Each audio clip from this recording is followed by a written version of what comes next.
Chapter 1. Start now. 8,985 years. That is how long it has been since the deal was struck, and I can still remember it as if it were yesterday. At that point, I was a not quite average teenager with cage level abilities and a bijou stuck in my gut.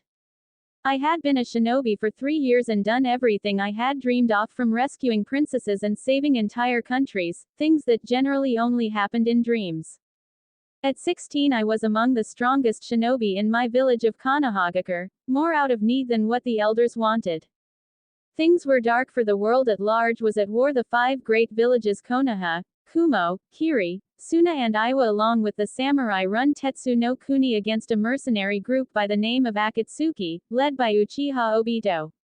Backed by Yakushi Kabuto, they proceeded to use the Kuchiyos, Edo Tensei, to summon forth the dead in order to do battle. That, however, had only been a precursor to something much more scary: the revival of the Jubi, or rather the Shinju as I've come to know it as. The Shinju is a god with, oddly enough, the natural form of a tree. That, of course, wasn't a complete revival, but enough of one for Obito, who was controlling it, to wreak havoc upon their forces. Still, they had somehow managed to hold on, until the real perpetrator behind things had been revived and revealed: Uchiha Madara, the devil himself.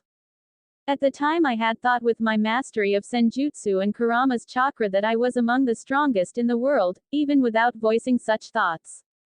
Madara, however, was on an entirely different level, and proved it by single-handedly leashing all 9 of the tailed beast, and in the midst of doing so yanked the chakra right out of me, along with the only other remaining Jinchuriki at the time, Kurabi. It was as I was lying there dying that I locked eyes with the Shinju, and our minds linked. With that link, it knew what Madara had planned, and we struck a deal. It would spare our lives, and in return we would become its guards. Also, instead of simply stripping humans of chakra and in effect killing of the entire race, humans would gradually lose the ability to harness it, until only the amount needed to live remained within them. The deal was struck, and he and the other 8 former Jinchuriki, 7 of which had been dead and brought back via Edo Tensei, had surged back to live with a vengeance. In his resurgence, he had awoken with something extra, a gift from the Shinju, the fabled and most powerful of Dujutsu, the Rinnegan. The clash between himself and Madara had been epic, and while Madara truly was far more skilled than he had been, he had managed to pull out on top. After that, things went back to normal. The alliance dissolved and a few of the cage stepped down. Tsunade had wasted no time in doing so, and he had soon found himself crowned as the Rokudime Hokage. At 17, he and Hinata married, and Hinata would give birth to 6 children over the years. Due to a prior promise between himself and Priestess Shion, she also gave birth to his children, twin girls, one of which succeeded her as priestess. Things were peaceful. They grew older and watched their children grow up in a relatively peaceful world. As a wedding gift, the Shinju had made it so that Hinata would share his lifespan, and as such the two of them died together in their sleep at 150 years old.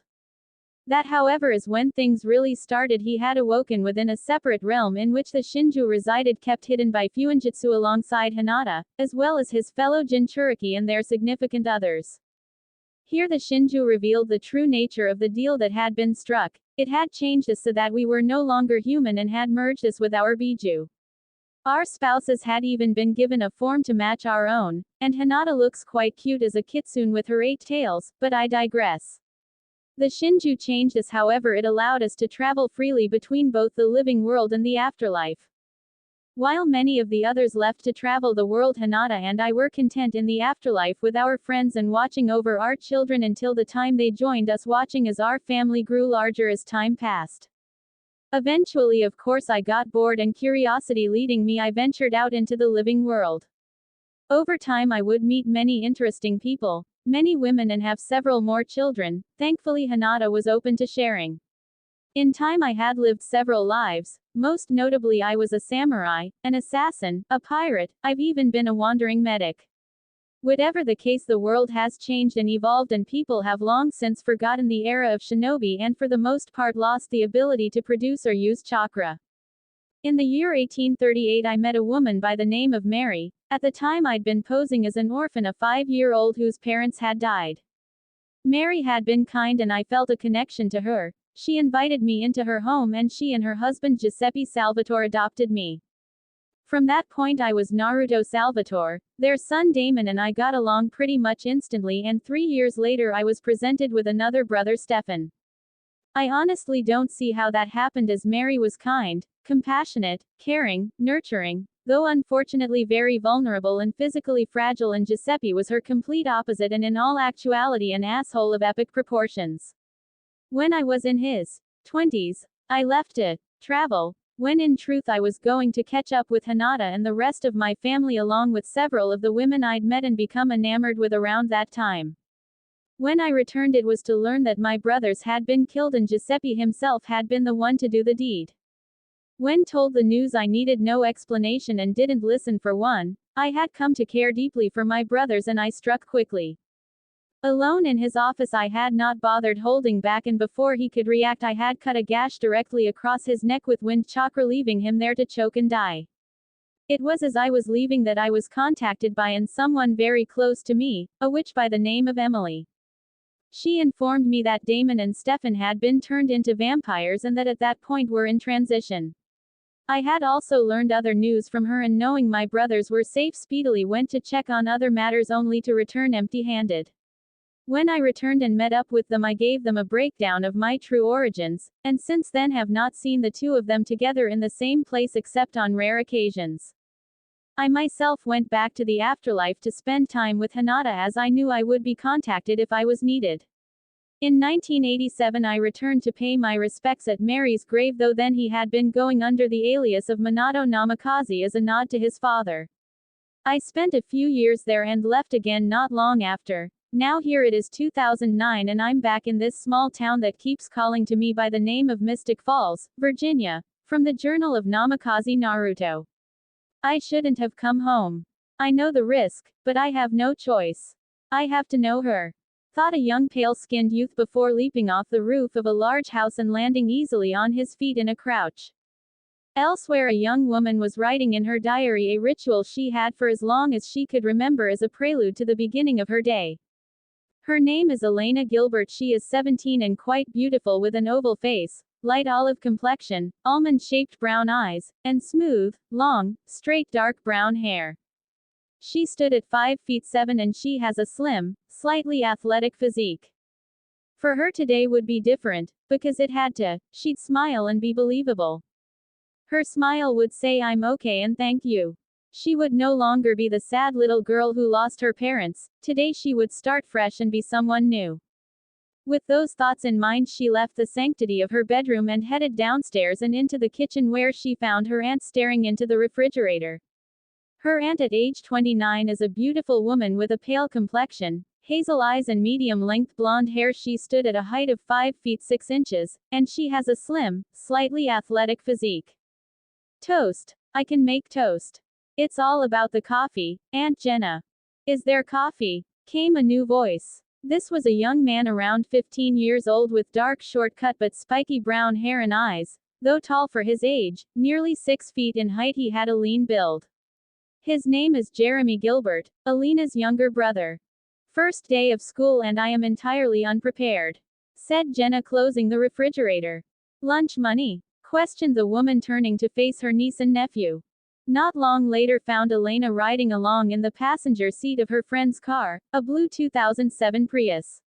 Her name is Bonnie Bennett. She is a beautiful and petite African-American young woman with olive green eyes, a heart-shaped face and black hair, and like Elena she was 17. So Grams is telling me I'm psychic. Our ancestors were from Salem, witches and all that. I know, crazy, but she's going on and on about it, and I'm like, put this woman in a home already. But then I started thinking. I predicted Obama and I predicted Heath Ledger, and I still think Florida will break off and turn into little resort islands. Elena. Back in the car, exclaimed the girl, cutting herself off upon seeing her friend zoned out. I did it again, didn't I? Questioned Elena. I'm sorry, you were telling me that. Apparently I'm psychic now, said Bonnie. Okay then, predict something about me, said Elena. However, before Bonnie could say anything, a bird had slammed into the windshield, scaring both girls and causing Bonnie to immediately hit the brakes, bring the car to a sliding stop. What was that? Oh my God. Elena, are you okay? Questioned Bonnie. It's okay, I'm fine, stated Elena, breathing deeply. It was like a bird or something, it came out of nowhere, stated Bonnie. Really, I can't be freaked out by cars for the rest of my life, stated Elena. I predict this year is going to be kick-ass. And I predict all of the sad and dark times are over, and you are going to be beyond happy, stated Bonnie, getting a smile from Elena. Major lack of male real estate. Look at the shower curtain on Kelly Beach. She looks like a hot, can I still say, tranny mess, stated, then questioned Bonnie as they walked through the halls of their school towards her locker. No, that's over, stated Elena. Ah, find a man, coin a phrase. It's going to be a busy year, said Bonnie before turning and looking at a boy over Elena's shoulder. Turning in that direction, Elena found herself looking at a boy, Matt Donovan, who stands at approximately 6 feet tall with baby blue eyes and short blonde hair. Raising a hand in greeting, she deflated as he didn't even acknowledge her before turning and leaving. He hates me, stated Elena, placing her back on the lockers. That's not hate. That's, you dumped me, and I'm too cool to show it, but secretly I'm listening to Air Supply's greatest hits, said Bonnie. Before they could speak more, another person walked up. This was a young woman, also 17, with a pale complexion, blue-green eyes and medium-length blonde hair, which she often wears in a variety of different styles, straight, curly, or naturally waved. Her name is Caroline Forbes, and she makes up the third member of their trio. Elena, oh my God, exclaimed Caroline as she approached and pulled Elena into a hug before pulling away. How are you? Oh, it's so good to see you. How is she? Is she good? Fired off the blonde, turning to Bonnie midway through. Caroline, I'm right here, and I'm fine, stated Elena. Really? Questioned Caroline. Yes, much better, stated Elena. Oh, you poor thing, said Caroline, pulling the girl into yet another hug. Okay, Caroline, stated Elena, causing the blonde to pull back. Oh, okay, I'll see you guys later, said Caroline before she was off, leaving both girls staring after her. While this was going on outside of the school, Jeremy stood within a place commonly referred to as the Stoner Pit. Across from him stood a girl that, while 3 years older than him, was several inches shorter.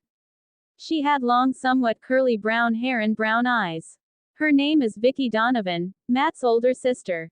Don't take more than 2 of these in a 6-hour window, said Jeremy, handing her a small bottle of pills, and an extra one he dropped in her hand, which she quickly popped into her mouth. Vicky, I knew I'd find you here with the crackheads. The speaker was a boy with short black hair, tan skin, and dark brown eyes. He stood at 5'7" and was slightly muscular. His name is Tyler Lockwood.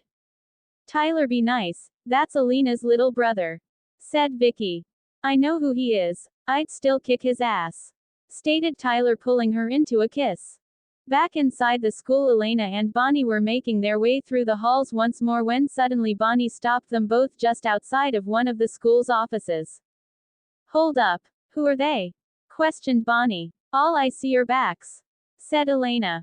Yay, hot backs, retorted Bonnie. What she was seeing were 2 guys. One wore a pair of blue jeans and a black leather jacket with an attached cotton hood.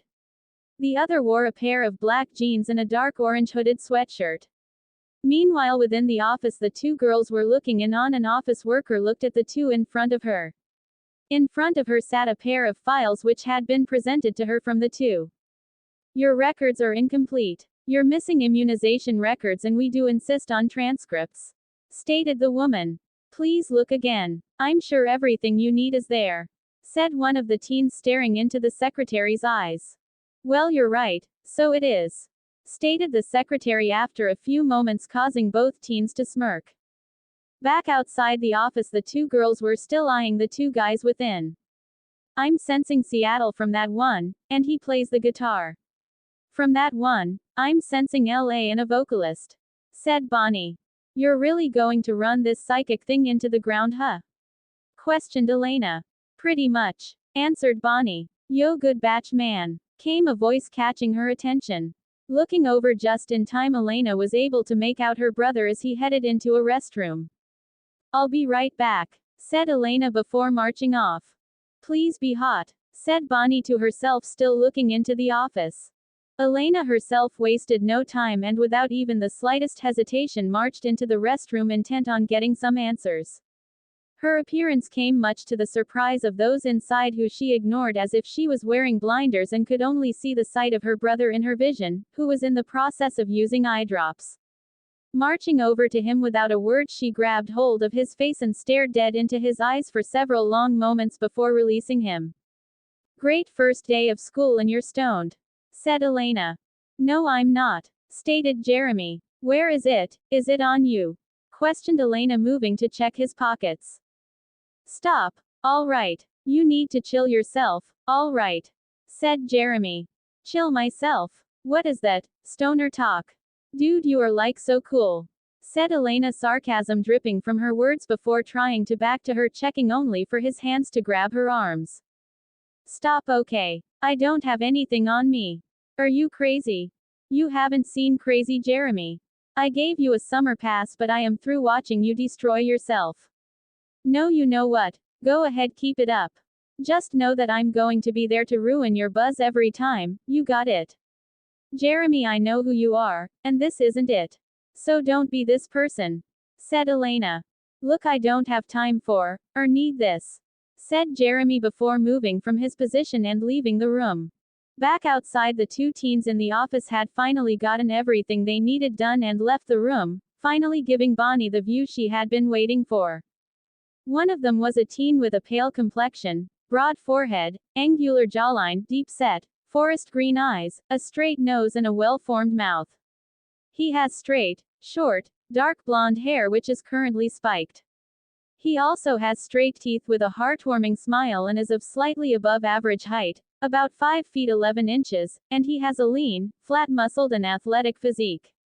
All in all, he was kind of cute, though she could tell he was one of those dark, pretty boy brooder types.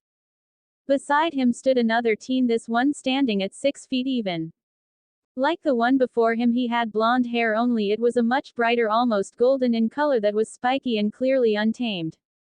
She couldn't tell much about his build, though she knew he was muscular in his torso from the way he stood, as his chest was slightly popped out. The most striking thing about him was the linear markings, 3 on each of his cheeks, that gave him this animalistic look.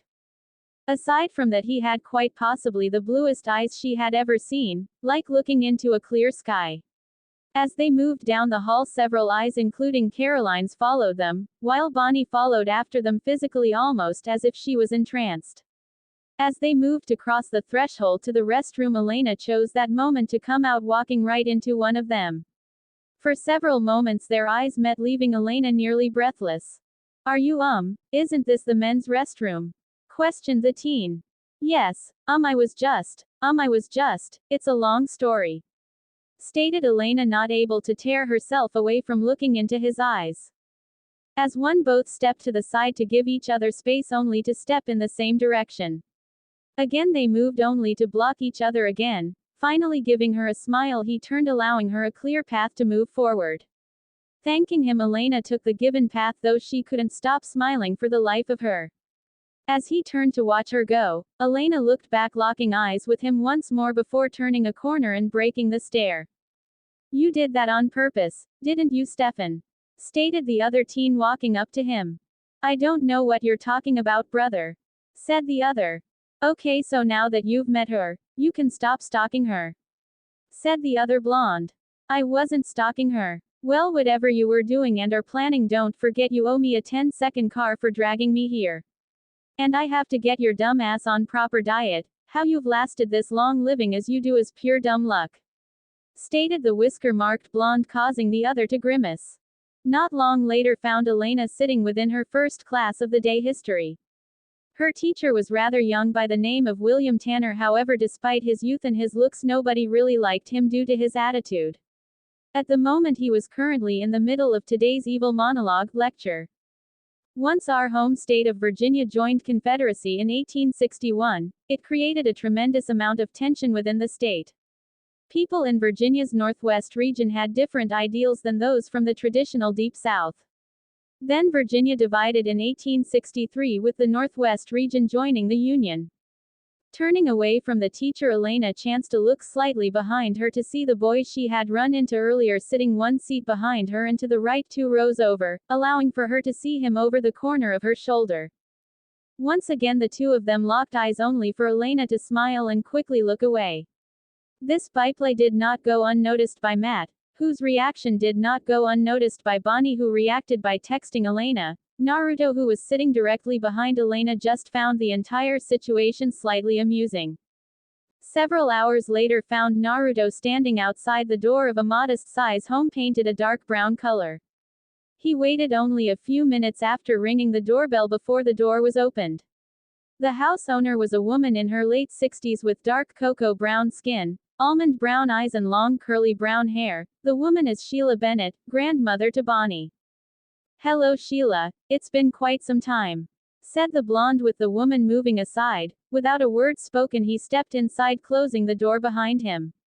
Several minutes later found Naruto sitting upon the woman's couch, a cup of tea in hand.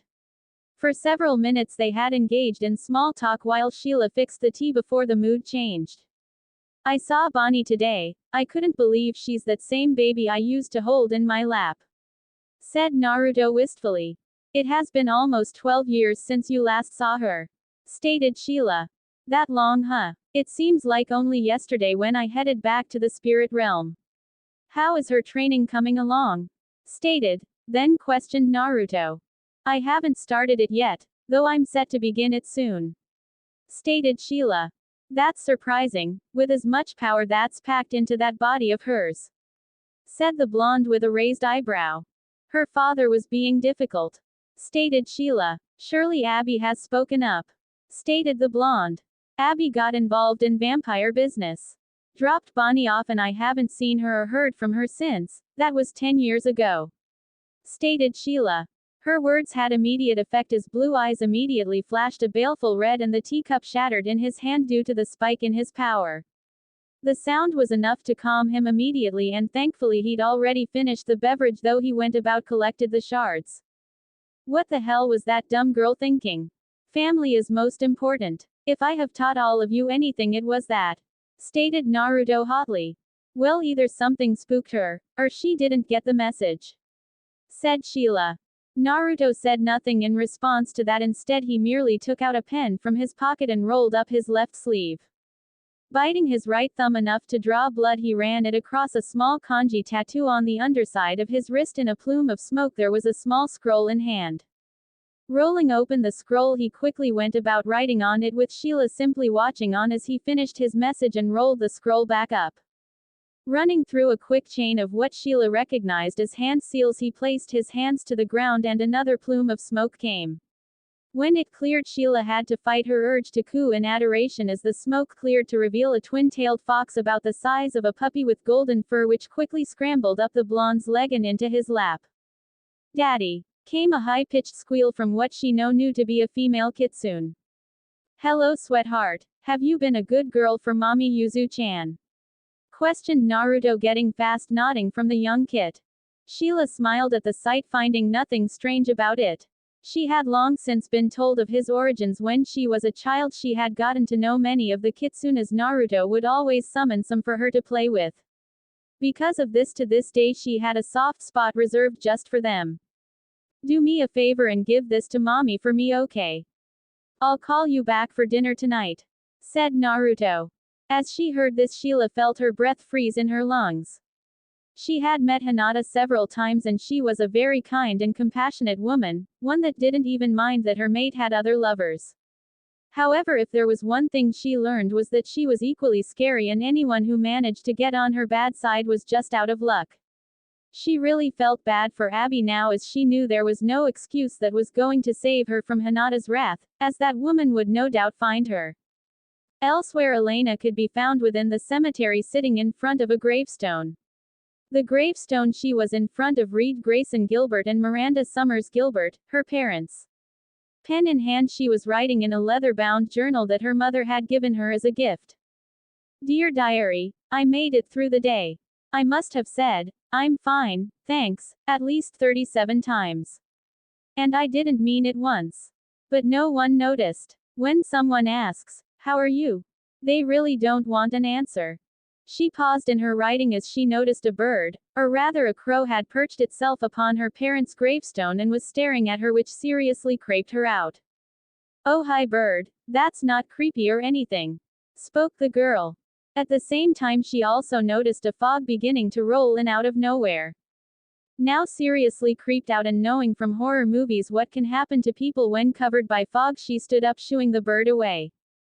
While it took flight and she turned back, she was greeted to the crow perched on the statue of another grave.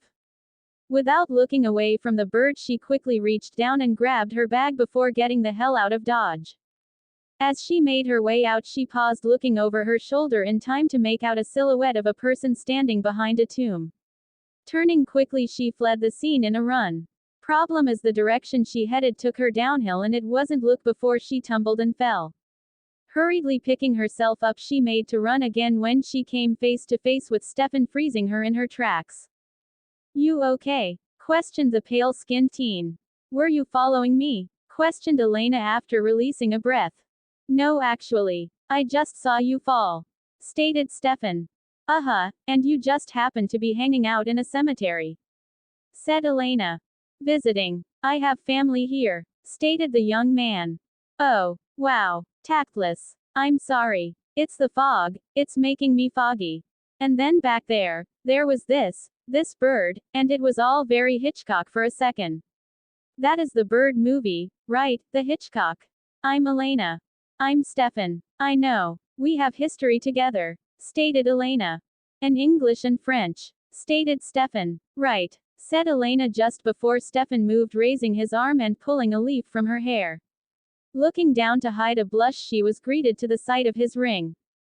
"Nice ring." Raising said ring up, she could see that it was a large, silver lapis lazuli ring which he wore on the middle finger of his right hand. On his lapis lazuli stone bears the savageThor family crest with the letter S for the first letter of either his first or last name. "Oh, it's a family ring. I'm kinda stuck with it. It's weird, huh?"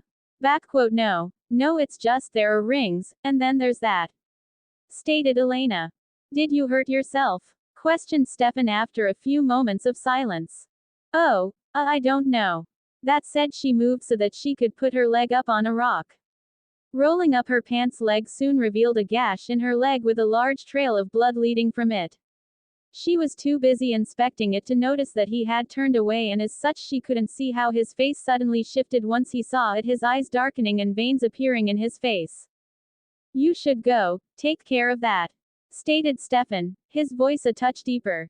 "It's nothing," said Elena, putting her pants leg back down only to turn and find him gone. That night within his room at the savageThor boarding house, Stefan could be found writing in his own journal. "I lost control today. Everything I've kept buried inside came rushing to the surface. I'm simply not able to resist her." Pausing in his writing, he looked up to see Naruto with 2 mugs in hand. Elsewhere at a place called the Mystic Grill, Jeremy came up and greeted Vicky only for her to blow him off. Watching her, he saw as she headed towards a table, trays in hand, which she sat down the trays. Seated there were Matt and Tyler. "Thanks, Vic," said Matt, giving his sister a one-armed hug. "Do you need another refill?" questioned Vicky, addressing Tyler. "I'd love one," said Tyler, watching as Vicky walked off. "Please tell me you're not hooking up with my sister," said Matt. "Okay, I'm not hooking up with your sister," said Tyler. "You're such a dick," said Matt, shaking his head. "Hey, what's your deal?" said Jeremy as soon as Vicky came back. "I mean, summer you act one way and then school starts and you can't be bothered," continued the young Gilbert. "Look, Jeremy, I really appreciate all the pharmaceuticals, but you can't keep following me around like a lost puppy," said Elena, causing Jeremy to raise an eyebrow. "When's the last time you had sex with a puppy?" stated Jeremy. "Hey, keep it down. I don't want to tell the whole world I deflowered Elena's kid brother," stated Vicky. "Yeah, and deflowered. Looked, we hooked up a few times during a drug haze. It's over. You gotta back off before you ruin things between me and Tyler," said Vicky. "Oh, come on. The guy's a total douche. He only wants you for your ass," said Jeremy. "Yeah, well, what do you want me for?" said the girl, finishing the conversation by pushing past him. Elsewhere within the grill, Caroline and Bonnie were also at a table, though waiting for Elena to arrive. In the meantime, Caroline was telling her some interesting things she'd learned during the day. His name is Stefan Salvatore. He lives with Uncle up at the old Salvatore boarding house. He hasn't lived here since he was a kid. Military family, so they moved around a lot. He's a Gemini, and his favorite color is blue. The other one is his adoptive brother Naruto. He's a Libra, favorite color is orange, and those markings on his cheeks are birthmarks. You learned all that in one day, said Bonnie, impressed. Oh, please, I got all that between third and fourth period. I'm planning a June wedding, said Caroline. Oh, with which one? Questioned Bonnie with a raised eyebrow. Not sure yet, haven't made up my mind. I'm meeting Bonnie at the grill, said Elena as she made her way through the house, now wearing a black dress as she walked past her aunt. Okay, have fun. Wait, called Jenna, causing Elena to stop and turn. Okay, I've got this. Don't stay out late, it's a school night, said Jenna, getting Elena to chuckle in amusement. Well done, Aunt Jenna. As she turned and opened the door, she was greeted to the sight of Stefan standing on the porch, hand raised and obviously about to knock. Sorry, I was about to knock. I wanted to apologize for my disappearing act earlier. I know it was strange. It's okay, I get it. Blood makes you squeamish, said Elena. Something like that. Anyway, I wanted to apologize for my disappearance. How's your leg? Questioned Stefan. Oh, it's fine, just a scratch. How do you know where I live? Questioned Elena. It's a small town. I asked the first person I saw. Thought you might want this back, stated Stefan, handing over a bound book that she recognized as her diary. Back at the girl, Matt and Bonnie had found each other and were now sitting down at a table. How's Elena doing? Questioned Matt. Her mom and dad died. How do you think? She's putting on a good face, but it's only been 4 months, said Bonnie. Has she said anything about me? Questioned Matt. Oh, so not getting in the middle of this one. You pick up the phone and call her, said Bonnie. She broke up with me. I feel weird calling her, said Matt. Give it more time, Matt, said Bonnie. More time? Huh, said Matt, looking pointedly over her shoulder. Following his gaze, she saw Elena walking in with Stefan. Naruto, who was at the bar, paused with a chicken wing halfway to his mouth as he saw Matt get up and approach the two. From his position, he could also see the blonde girl Caroline, and the boy Tyler had also started paying attention. Of course, he knew why old habits die hard, and like any good shinobi worth their rank, he'd done some digging, so he knew that Matt was Elena's ex. Channeling a small bit of his chakra to his ears, he listened in. Not that he would help, he was just interested. Hi, I'm Matt. It's nice to meet you, said the teen. I'm Stefan. Smirking, the blonde nodded, happy Matt was being the bigger man and not the jealous ex. He didn't quite know why, but he liked the kid. Of course, he had little doubt that the relationship between him and Elena was indeed over. Besides, he didn't need the drama that being with someone of Elena's unique bloodline would bring to his life. Several minutes later, and after Naruto had finished his wings, he noticed that the group of girls and Steven were now seated at a table. So you were born in Mystic Falls? Questioned Caroline. And moved when I was still young, answered Stefan. Parents? Questioned Bonnie. My parents passed away, answered Stefan. I'm sorry. Any siblings? Questioned Elena, quickly changing the subject. Only one that I still talk to, answered Stefan. About that, I heard Naruto was adopted. How'd that happen? Questioned Caroline. Raising an eyebrow at that question, Stefan raised his glass, taking a drink to stall, and looking towards the bar was greeted to the sight of Naruto nodding his go-ahead. My mom found him when he was 5. He was in the backseat of a car that had been run off the road. His parents were in the front. He didn't have any other relatives, so instead of letting social services take him and force him into the system, she decided to take him in, answered Stefan. So since you guys are new, I'm guessing you don't know about the party tomorrow, stated Caroline, obviously trying to get away from anything dealing with car accidents. It's a back-to-school thing at the falls, stated Bonnie. Do you think you can go? Questioned Elena. Of course we are, stated Naruto, making his presence known. I'm sorry ladies, but my brother and I have to head out. Stated Naruto. Ah, but you just got here. Stated Caroline, getting Naruto to smile. She reminded him of Ino. Technically I was here before you all were. I've been at the bar. Anyway, it's kind of an emergency, so we don't have much of a choice. Stated Naruto, locking eyes with Stefan, who quickly stood and put on his coat. Nearly 30 minutes later found the two brothers within Stefan's room with Naruto looking at the screen on a laptop. The screen showed the picture of a 2003 Mitsubishi Lancer Evolution that was dark blue with a stock body. Pretty good. Where'd you find this? Questioned Naruto. Lexi found it. Gave the owner an offer he couldn't refuse. Said Stefan. Ah, Lexi, one of my favorites. Is she bringing it herself? Questioned Naruto. No, she's having it shipped over. Said she won't be by this way for another couple of months. The car should be here next week, said Stefan. Before either of them could speak anymore, another figure made his way in.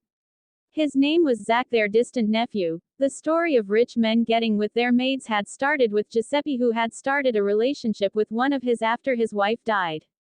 That relationship had ended with an illegitimate kid, which was the only reason the savageThor name was still counted among the living. As he came in, he held a newspaper in hand and handed it to Stefan. You promised, said Zach. This was an animal attack, stated Stefan, handing it to Naruto. Don't give me that. I know the game. You tear them up enough, they always suspect an animal attack. You said you had it under control, said Zach. Stefan doesn't feed on humans, Zach. Somewhere along the line he got into an animal diet, stated Naruto. Well, who the hell could it be then? It's way too sloppy to be you, said Zach. Stefan agreed. While Naruto didn't need human blood to survive like Stefan did, he had developed a taste for it. However, the people he fed on always lived and simply chucked it up to a wild night in the sack. Naruto meanwhile was silent, his eyes closed as he focused his senses outward. It had taken him a lot of work to completely master his powers, and sometimes he still had to go to Kurama for counsel, but training his senses had been the first thing he'd learned to do after he became a kitsune. Unlike when he was human, his power wasn't too much for his body to handle now, and as such he could now feel past it. As such, it took him barely any time at all to find what he was looking for, and it caused him to frown as he opened his eyes. Zach, pack up, you're going out of town for a while, stated Naruto, catching both off guard. Uncle Naruto, I can't just leave, said Zach. You can and you will. I have a company in Florence that needs new management. Your application was picked up and you've accepted the position on a temporary basis. You will be gone for a year, but that could easily change depending on if you are willing to extend your contract. I won't have you here while Damon is in town, stated Naruto seriously, the name causing Stefan's features to darken. It's a good idea, Zach. Every time Damon comes to town, someone in this family dies, just so he can prove whatever point he's trying to make. You're the last one left and the savageThor bloodline needs to continue, stated Stefan.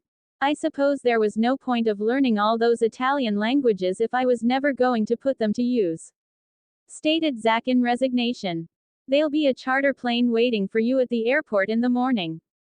Once you land in Florence, someone will be waiting for you. While there, you will be under the protection of my sister Yugito and her Bakeneko. While there, you will forget about vampires and live your life. Start a family of your own, perhaps. You'll have no need to worry, as vampires stay away from areas under the control of my siblings. That's why Japan, Florence, Venice, Rome, Brooklyn, Miami, Vegas, Los Angeles, and Hawaii don't have vampire problems, stated Naruto, getting a nod from Zach, who went to pack. Oh, and Zach, called Naruto, getting the man to stop. In the villa you'll be staying are several cars, some of them are muscles. The only ones you are forbidden to touch are the Daytona and the 70 Chevelle, the rest of them you can have fun with, said Naruto. The next day found Naruto and Stefan once more in history class. They had seen Zach off earlier in the morning. He had one suitcase, as Naruto had informed him everything would be taken care of and he'd find a care package once he got to the villa. At the moment the two of them were listening as the history teacher droned on about a subject, half paying attention, mostly because they had lived through it. The Battle of Willow Creek took place right at the end of the war in our very own Mystic Falls. How many casualties resulted in this battle? Ms. Bennett. A lot. I'm not sure, like a whole lot. Stated Bonnie. Cute becomes dumb in an instant, Ms. Bennett. Mr. Donovan, would you like to take this opportunity to overcome your embedded jock stereotype? It's okay, Mr. Tanner. I'm cool with it. Stated Matt, causing several people to chuckle. Elena, surely you can enlighten us about one of the town's most significantly historical events. Said Mr. Tanner. I'm sorry, I don't know. Said Elena. I was willing to be lenient last year for obvious reasons, Elena. But the personal excuses ended with summer break. Said the teacher.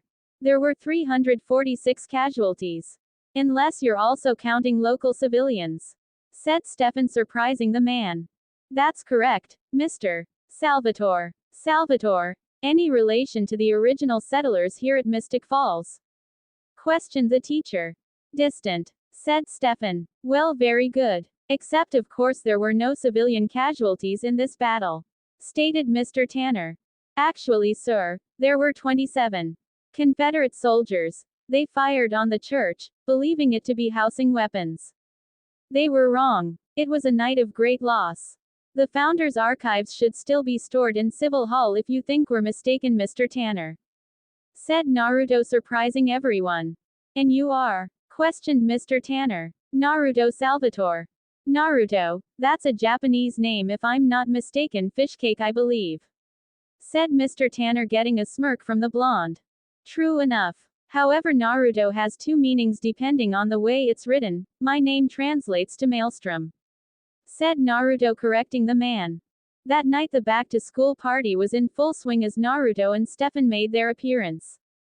While Stefan was still in his all-black emo ensemble, Naruto had switched it up slightly, replacing his orange sweatshirt with an open black leather jacket matching Stefan's, only with an orange shirt beneath it. Stopping and seeing Stefan's focused stare, Naruto popped him on the arm, bringing him out of his concentration. Stop eavesdropping. Not only is it rude, but it's unfair. The fun part is the hunt, remember. You've always been a ladies' man, so just relax and have some fun for once. Said Naruto with a smirk. However, before more could be said, Caroline popped into view. Hey, you made it, said the blonde with a smile. I said we would, said Naruto, returning it. Well, let's get you guys some drinks then, said Caroline. Yay, you know what, I could use one later, bro, said Naruto, putting an arm around Caroline's own, getting a smile from her as he allowed her to lead him away. Elsewhere, deeper into the woods, Jeremy was taking a walk, drink in hand, as he came up on the sight of two people against a tree. Ignoring it, he went to take another drink when he heard the words, "No, and you're hurting me," come from the female. Sighing to himself at getting involved, he blamed the liquor before speaking up. Hey, leave her alone, he called. His voice got the male to turn, and seeing it was Tyler and Vicky, he silently thanked his conscience for making him pay attention. You know, you're starting to get on my nerves, Gilbert, said Tyler as he glared in his direction. I'm scared, stated Jeremy in a monotone, taking another drink. Just go, Tyler. Get the hell away from me, exclaimed Vicky. Vicky Donovan says no. That's a first, said Tyler before walking away. I didn't need your help, said Vicky after he was gone. It seemed like you did, said Jeremy. He was just drunk, said Vicky. So, I'm drunk, am I forcing myself on you, said Jeremy. No, you're worse. You want to talk to me, get to know me, see into my soul, and screw and screw and screw until you're done with me, said Vicky. Is that what you think? It's what I know, said Vicky as she moved and began walking away. Well, you know, wrong this time, said Jeremy, lowly walking away himself, though Vicky still heard him and paused, turning to watch him walk off. In no time at all, Vicky found herself wandering through the deeper woods as a fog started slowly rolling in. Hearing a noise around her, she stopped and looked behind her. Jeremy, is that you? Questioned the girl. Hearing no answer, she called out again, once more getting silence as a response. Turning to leave, she didn't have a chance as suddenly something rushed her and she screamed. Back at the party, Stefan approached Elena, who was sitting on a rail, as he approached. They had been in discussion for a while and he'd moved away so that he could regain control of himself once he'd realized he was starting to change. On the approach to Elena, he was approached by a few girls, including Caroline, only to rebuff them all. However, before they could restart their conversation, Elena spotted Jeremy obviously drunk and excused herself to chase after him. Chasing after him into the deeper woods, she kept calling him until he turned to answer over his shoulder only for him to trip. Catching himself with his hands, he was horrified to find that he landed on Vicky, who was bleeding from the neck. Rushing her back to the party for help, Jeremy laid her on a table while a crowd watched them work. Matt, who was working on her, looked up just in time to catch Naruto and Stefan share a look before both of them backed out from the crowd and made their leave. Back home, the two stood in Stefan's room, neither saying a word. Before either of them could speak, a squawk was heard and both watched as a black crow shot through the room. Following its path to the open balcony, the two were greeted to another figure standing there. Standing 5 feet 9 inches in height with a well-built, toned physique, he physically appeared as that of around a 22 to 25-year-old. He has a light complexion with olive undertones and has a strong bone structure with high cheekbones and a solid jawline. He possesses darkened brown, almost black hair which hangs just over his ears and blue eyes. Damon, said Stefan. Hello, brothers. Crow's a bit much, don't you think? Questioned Stefan. Wait until you see what I can do with the fog, stated Damon as he made his way inside. So when'd you get here? Questioned Stefan. Well, I couldn't miss your first day of school. Your hair's different. I like it. It's been 15 years, Damon, stated Stefan. Thank God. I couldn't take another day of the 90s. That horrible grunge look did not suit you. Remember, Stefan, it's important to stay away from fads, said Damon. TV was better back then though. Now it's all fake reality TV, said Naruto, making his presence known. True enough, said Damon with a shrug. Why are you here, Damon? Questioned Stefan. What, I missed my brothers, stated Damon, causing both to deadpan. Damon, you hate small towns. It's boring, there's nothing to do, stated Stefan, quoting Damon's own words from the past. I've managed to keep myself busy, said Damon. Your actions have been noticeable of late. You're getting sloppy. You even left that girl alive tonight, stated Stefan. That can be a problem for you, stated Damon. Why are you here now? Questioned Stefan with a sigh. I could ask you the same, but I bet I can answer that with one word, Elena, stated Damon, causing Stefan to narrow his eyes. She took my breath away, you know, Elena. She's a dead ringer for Catherine. Is it working though, being around her, in her world? Does it make you feel alive? Questioned Damon. Enough, both of you, said Naruto, causing both of their mouths to snap shut in an instant.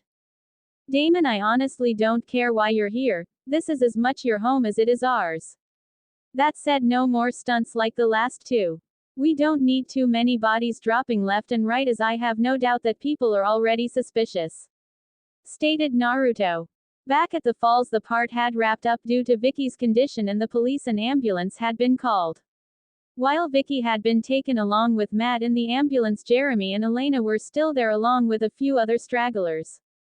As such, Elena walked up to Jeremy, who despite the police presence was still drinking a beer straight from the bottle. You okay? I called Jenna. She's on her way, stated Elena, only for him to shrug her arm off. Those people in uniforms, last time I checked, they're the police. Hearing this, Jeremy responded by downing the last of the drink and tossing it behind him. People are going to stop giving you breaks, Jer. They just don't care anymore. They don't remember that our parents are dead, because they've got their own lives to deal with. The rest of the world has moved on. You should try, too, said Elena. I've seen you in the cemetery writing in your diary. Is that supposed to be you moving on? Questioned Jeremy. Mom and Dad wouldn't have wanted this, said Elena with a sigh. Elsewhere within the hospital, Matt sat at his sister's bedside, his mind actively going over everything that had gone on that night. Looking up towards her face, he was greeted to the sight of her eyes slowly blinking open. Vicky. Hey, it's okay. You're gonna be okay, said Matt as Vicky came back into the waking world. Matt. Don't try to talk, okay? You're fine, said Matt. Vampire, said Vicky. Elsewhere, Caroline sat inside of a cafe nursing her hangover while Bonnie was in the restroom. Looking over to her right, she saw Damon looking at her from the window. He smiled and she smiled back. While this happened, Elena was sitting in her room writing in her diary. Dear diary, I couldn't have been more wrong.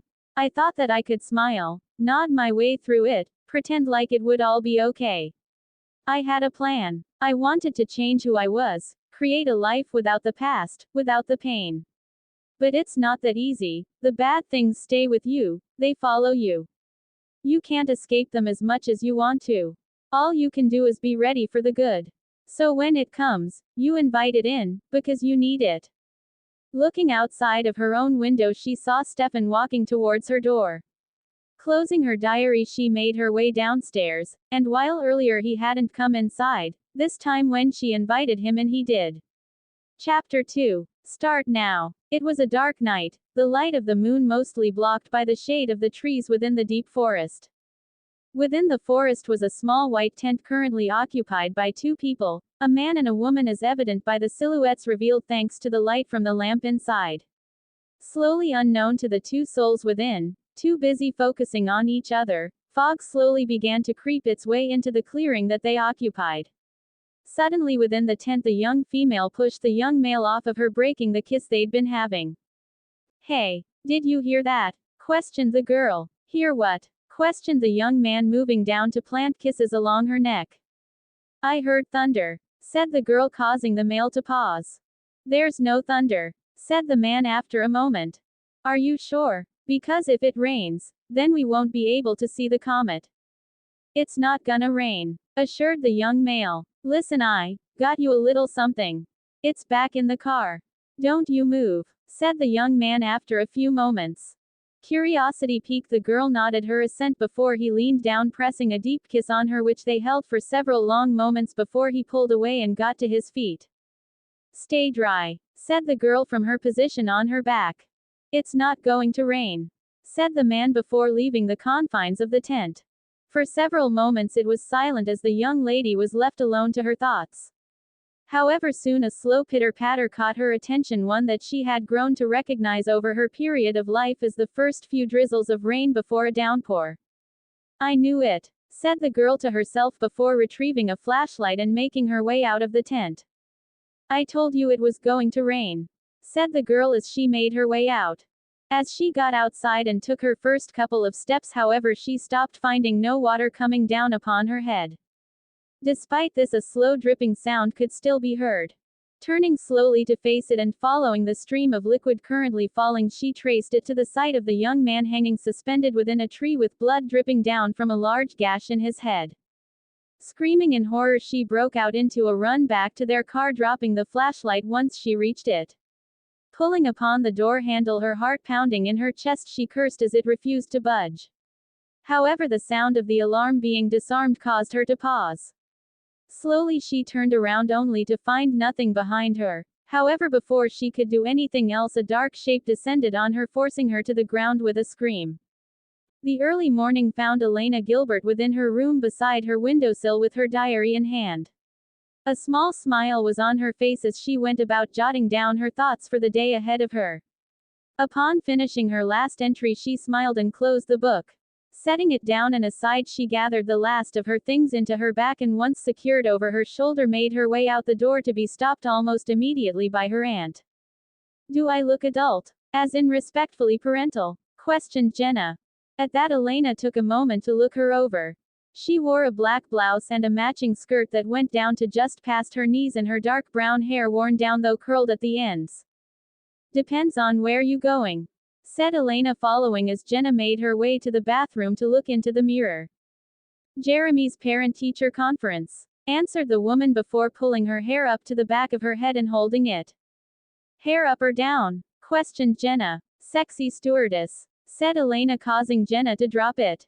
Boozy housewife, said Elena in reaction. Up it is. You're feisty today, noted Jenna. I feel good, which is rare. So I've decided to go with it. Fly free, walk on the sunshine, and all that stuff. While things were just starting at the Gilbert house, over at the savageThor boarding house people had already begun moving about their day. This was especially true in the case of Naruto, who could currently be found within his own personal garage on the property. At the moment he was putting the finishing touches on a project he had been working on restoring all summer when Stefan had first called him to come back. The project itself was a rare 1969 Yenko 427 Camaro that he'd bought from an widowed woman who had wanted to get rid of it, knowing nothing about the car. He'd been able to get it off of her for only $500. While her departed husband had taken good care of it, he had taken the time to make some improvements. For instance, he'd ripped out the old engine, which was already dead, and dropped in the Corvette's ZR1LS9 6.2-liter engine, taking it from a stock of 450 to 638 horsepower. Not only that, but the cooling, ignition, suspension, hell, to be truthful, everything down to the wiring had been replaced to improve its performance. He had painted it dark blue and replaced the stripes so that they were black instead of white. All in all, he had thrown in a whole lot of money into basically rebuilding the car for the modern era. Thankfully, he had wisely decided to buy plenty of stock when Chevrolet and General Motors in general, so it had been nothing to get the parts needed, and he'd been able to get them quickly and cheaply. It was also thankful that he could do all of the work himself, and as such he had saved a hell of a lot of money on labor. At the moment he was just finishing up the installation of the new engine, the last piece he had ordered. "All right, give it a try," stated the blonde, wiping his hands on a rag.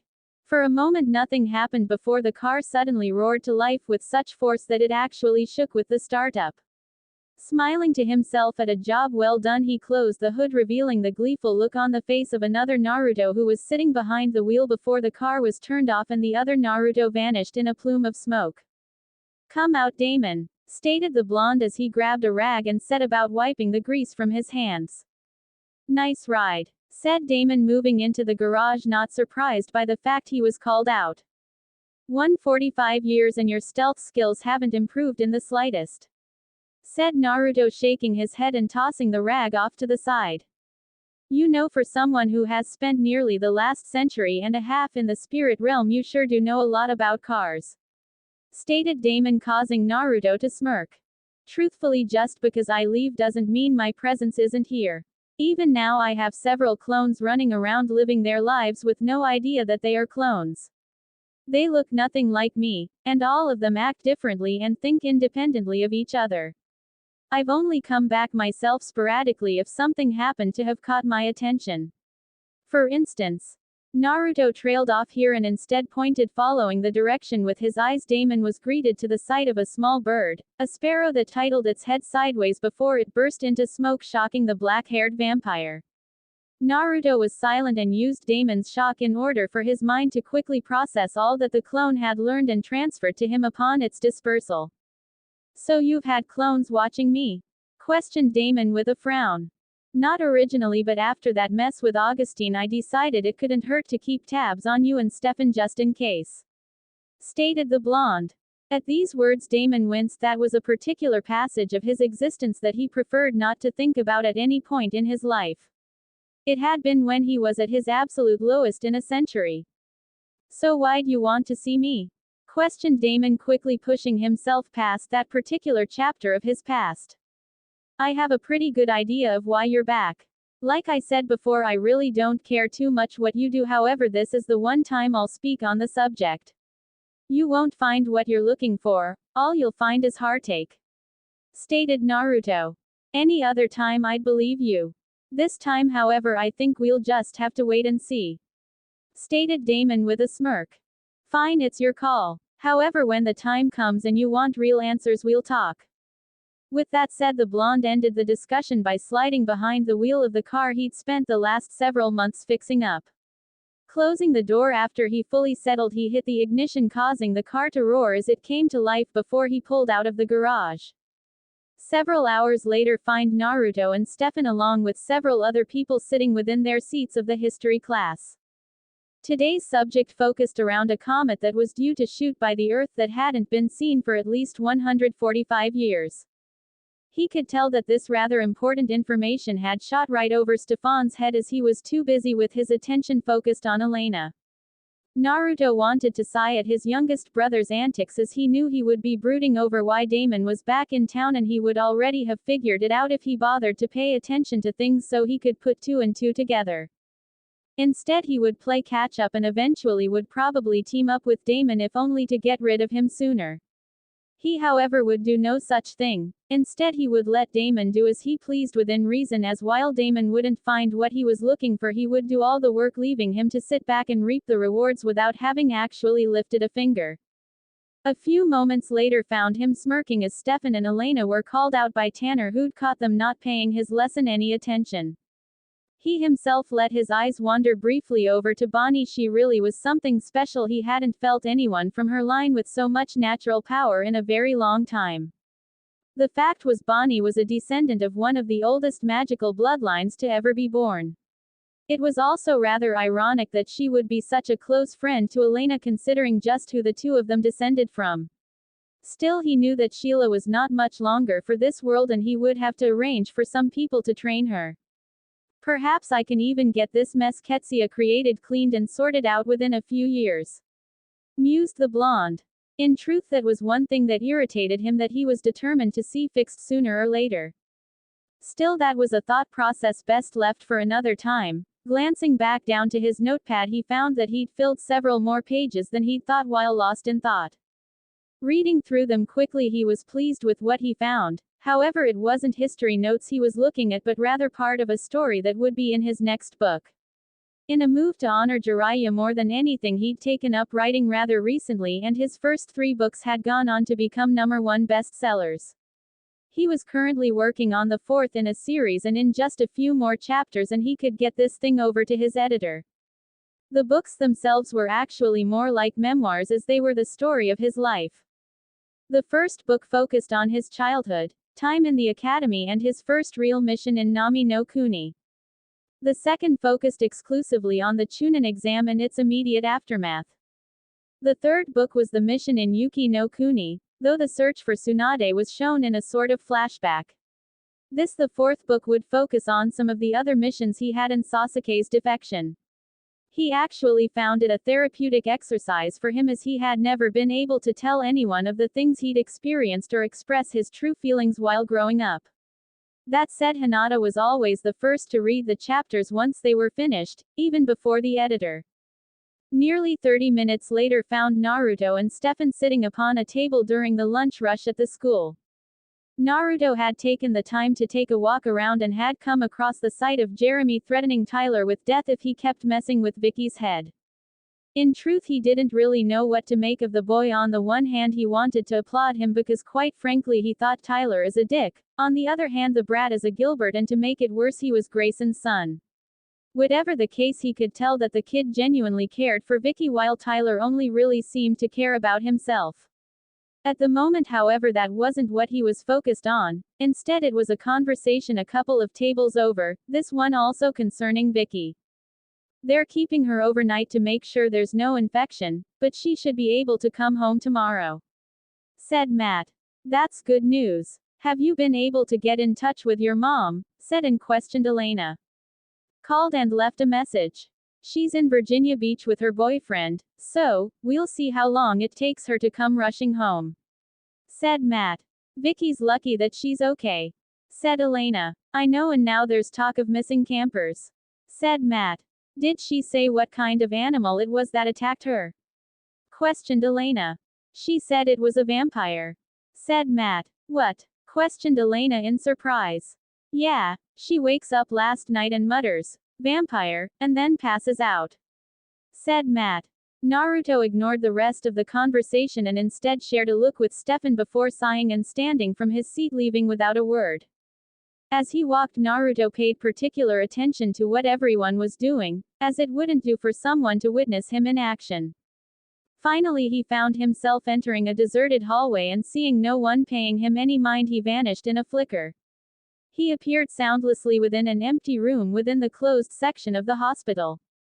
He took a few moments to reorient himself as it was quite rare for him to use the Hiraishin now as he often chose other means to travel. After a few moments however he ran through a short chain of seals and if one were looking at him they would see his image waver before vanishing completely. It had taken him a while, but he'd gotten his level of control to the point where he could use genjutsu and even medical ninjutsu. The jutsu he'd just used was the Toten Jutsu, transparent escape, a jutsu Jiraiya had invented so that he could be able to peep unnoticed. It worked by bending light around the caster, thus making them invisible to the naked eye. Over time, Naruto had improved upon it, adding a few extra seals into the sequence so that it also had the effect of dampening any sounds he made, so he could move at a regular pace with the jutsu up. Making his way through the hospital, it didn't take him long to reach Vicky's room, and once he did, he softly closed the door behind him, applying a seal as he did, which would stop any sound from escaping the room while allowing sounds to come inside. Disengaging the jutsu and allowing his form to come back into focus, he moved over the sleeping form of Vicky Donovan and placed a pair of fingers upon her head. However, he paused as he felt her energy and out of curiosity turned her head, and after lifting the bandage covering her neck, found the bite wounds had vanished without even leaving a scar. Curiosity piqued, he placed the bandage back in place and channeled his chakra to his fingertips resting atop her forehead. In just under a minute she began to stir and her eyes opened slowly, however before she could fully awaken her eyes lost focus as she looked into the strangest pair of eyes she had ever seen. You were not attacked by a vampire. You were drunk and got caught off guard by an animal. You're going to stay off the drugs and stop drinking so much. You'll also convince Jeremy to do the same. You will not remember my presence here. You will wake up in 2 minutes and have to use the restroom. With his orders given, Naruto disengaged his eyes and the girl fell back into her sleep. Moving over to the door, he quickly went about disabling and removing the seal before he vanished with another usage of Hiraishin. Meanwhile, at the Gilbert house, Jenna was in the kitchen cooking. To say her meeting with Jeremy's teacher hadn't gone well would be an understatement. While she hadn't been pleased by what she had heard, she had been even less pleased by the man's tone and the things he was insinuating. At the end of the meeting, she had had no problem with letting him know that while he may get away with talking down to his students like that, she wasn't one of them, and talking like that to the wrong people was an easy way to ensure he no longer had a job. Sure, she may not have had as much sway with things in the town as her sister and her brother-in-law had, but she wasn't someone you could just cross either. All it would take on her end is the hint of a donation to the school's board of directors, and the man would be fired before the ink could even dry on his pink slip. Her thoughts on that matter, however, were put on hold as Jeremy walked in. Like usual lately, he was clad in all black, including shoes, jeans, and short-sleeved t-shirt as he stopped by a chair to grab his jacket. I picked up dinner. Tacos. I had an urge for guacamole, said Jenna. No, I'm good, thanks, said Jeremy, moving to walk out the door. Eat anyway, it's Ruse, I want to talk, said Jenna, only for Jeremy to keep going. Hey you, sit, called Jenna, with Jeremy sighing before he turned and sat back down. Back in school, freshman year, I could eat my weight in nachos, with extra cheese. It was my munchy food whenever I got stoned, revealed Jenna. You get high? Questioned Jeremy, now interested. Did. Past tense. But, yeah, loved it. Anything to get a little distraction from life, reality. And it worked. For a while. Never lasts, though. Hey, I'm not saying I wouldn't love to rail back and kick it, but with a thesis looming and a waistline expanding. While speaking, she had turned away to grab something out of the refrigerator, only to turn back and find Jeremy was gone. Meanwhile, Elena had gone over to the savageThor boarding house. The house had an old-fashioned doorbell, the kind where you had to pull a cord in order for a bell to sound. She pulled twice before grabbing the handle of the door knocker and proceeded to knock on the door, only for it to swing open after the third hit. Peeking her head inside, she called out for Stefan twice. Receiving no answer, she cautiously made her way inside. As she made her way in, she called out for Stefan several more times, only to get no answer. Hearing creaking behind her, she turned back to the door, only for a crow to shoot right past her face. Jumping in shock, she turned around and jumped again, coming face to face with someone else. I'm sorry for barging in. The door was open, stated Elena, only to see that the door was now closed. So you must be Elena. I'm Damon, Stefan's brother. He didn't tell me he had another brother, said Elena. Well, Stefan's not one to brag. Please, come. I'm sure Stefan will be along any second, said Damon, motioning her to the living room. Wow, this is your living room, stated Elena in awe. Living room, parlor, Sotheby's auction. It's a little kitschy for my taste. I see why Stefan's so smitten. It's about time. For a while there, I never thought he'd get over the last one. Nearly destroyed him. The last one? Questioned Elena. Yeah, Catherine, his girlfriend. Oh, you two haven't had the awkward exes conversation yet, said Damon. Nope, said Elena. Oops, well I'm sure it will come up now, said Damon, barely holding back a smile. Or maybe he didn't want to tell you because he didn't want you to think he was on a rebound. We all know how those relationships end, continued Damon. You say it like every relationship is doomed to end, stated Elena. He's a fatalist, Elena, came Naruto's voice, surprising them both. Hello Naruto, Stefan, said Damon, both of them turning to face the two of them who were standing in the doorway. Elena, I didn't know you were coming over, said Stefan. I know I should have called, I just started Elena, only to be interrupted by Damon. Oh, don't be silly. You're welcome any time, isn't she, Stefan, said Damon with a smirk. Stefan, why don't you and Elena take a walk, talk about whatever it is that's on her mind?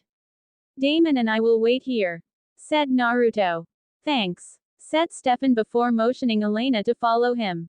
Once the two were out of the room, Naruto turned serious eyes on Damon, who took a step back reflexively. You purposely left that girl with her memory, stated Naruto once he heard the front door close. Truthfully, I thought she would bleed out, said Damon with a careless shrug. Damon, be smart if you're going to be here, be a ghost. Don't leave even a hint of your presence.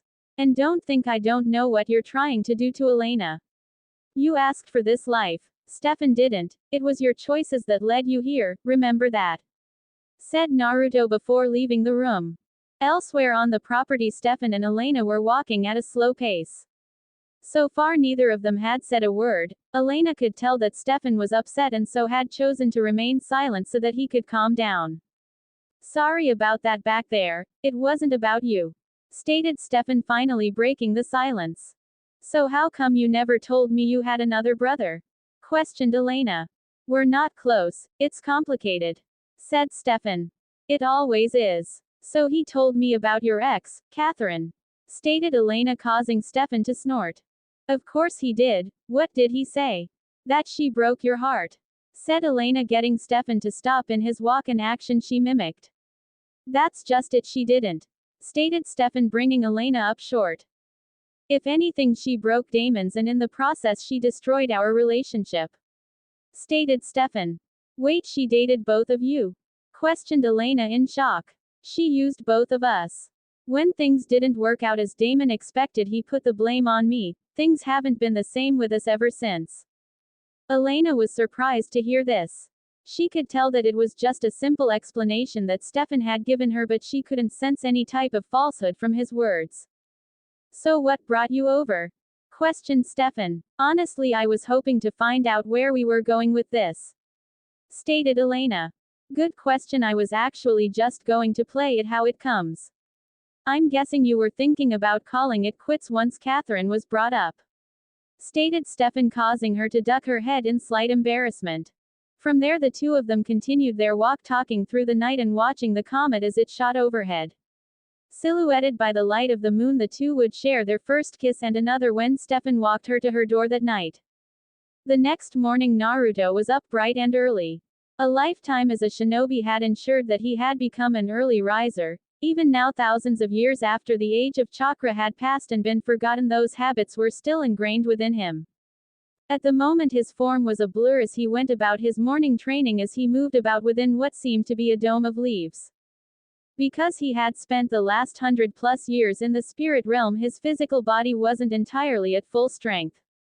As such, he had been using several hours each morning to dedicate to his training. As he slid to a stop, he took several breaths in order to slow the adrenaline pumping through him. As he settled, the dome of leaves chose that moment to fall to the ground, each of them showing they'd been cleanly cut in two.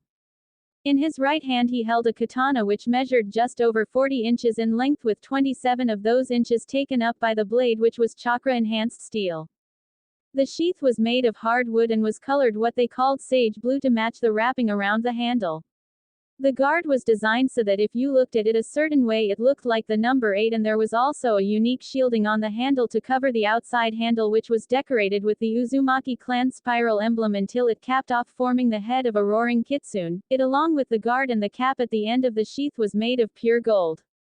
The blade's name is Getsuruto, Sword of Moon Tears, and it was a gift from Tsunade for his 15th birthday, enclosed with the note to remember who his real friends were. It was a precious memento from his mother figure, and one he had never had the heart to use until during the war when Sasuke had tried betraying them. He hadn't even realized he had summoned the sword and bifurcated the Uchiha until after he had done it. Going through the motions of his forms was also therapeutic as it helped him to relax. He had only initially picked up the sword because Jiraiya had hinted that his mother had been good with one while he was on his training trip. It hadn't been until many centuries later, the Edo period of Japan in fact, when he had actually learned a set form of kenjutsu under a proper master and eventually became one himself. That however was a story for another time. Sheathing his blade and looking down at his watch, he found that his training time had come to an end, and as he had to be at school in an hour he needed to take a shower and change.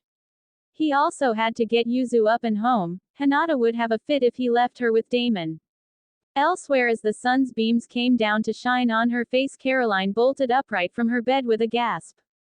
All at once the memories from the previous night hit her. She had met this guy that she had seen the night of the party, and he had introduced himself as Damon. They had hit it off, and Caroline had brought him home with her only for things to get really freaky when things got hot and heavy. His face had changed and he had grown fangs before plunging them into her neck. Raising a trembling hand, she brought it up to her neck and pulled it away to show specks of blood covering it.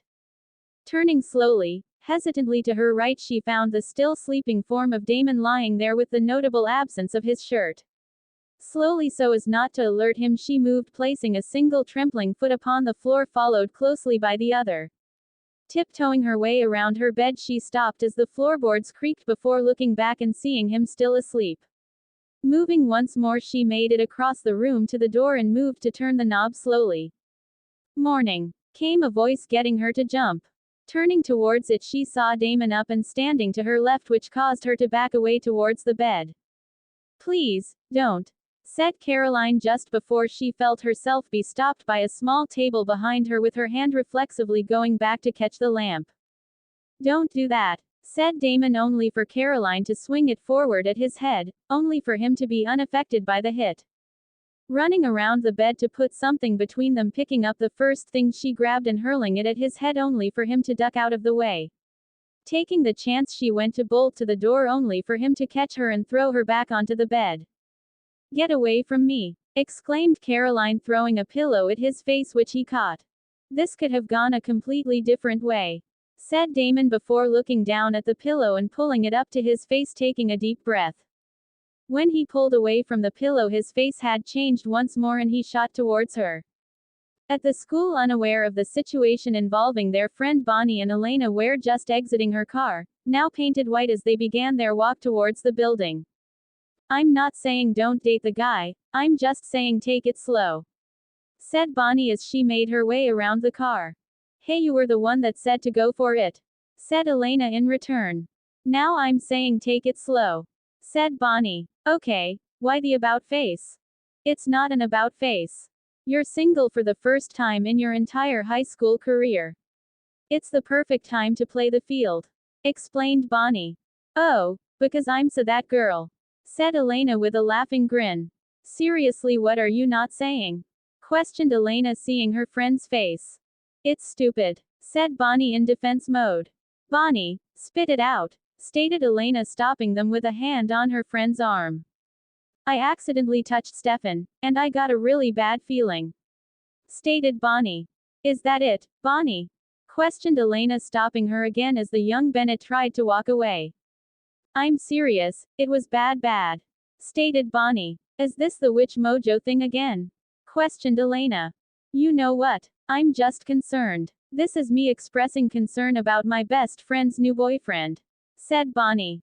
"And I love you for it, I do," stated Elena, placing both hands on the Bennett girl's shoulders so they could look each other eye to eye. But I feel good. It's been a hard year, and I'm starting to kind of feel like things are getting back to normal again. And you know what? Stefan is a big part of that, explained Elena. Behind the school, Jeremy could be found leaning with his back against the wall, in the place designated as the Stoner Pit. This is where Vicky found him as she walked up towards him. I rock. I scored 2 tickets to the Posers Saturday night. They're playing at the Rat, stated Vicky.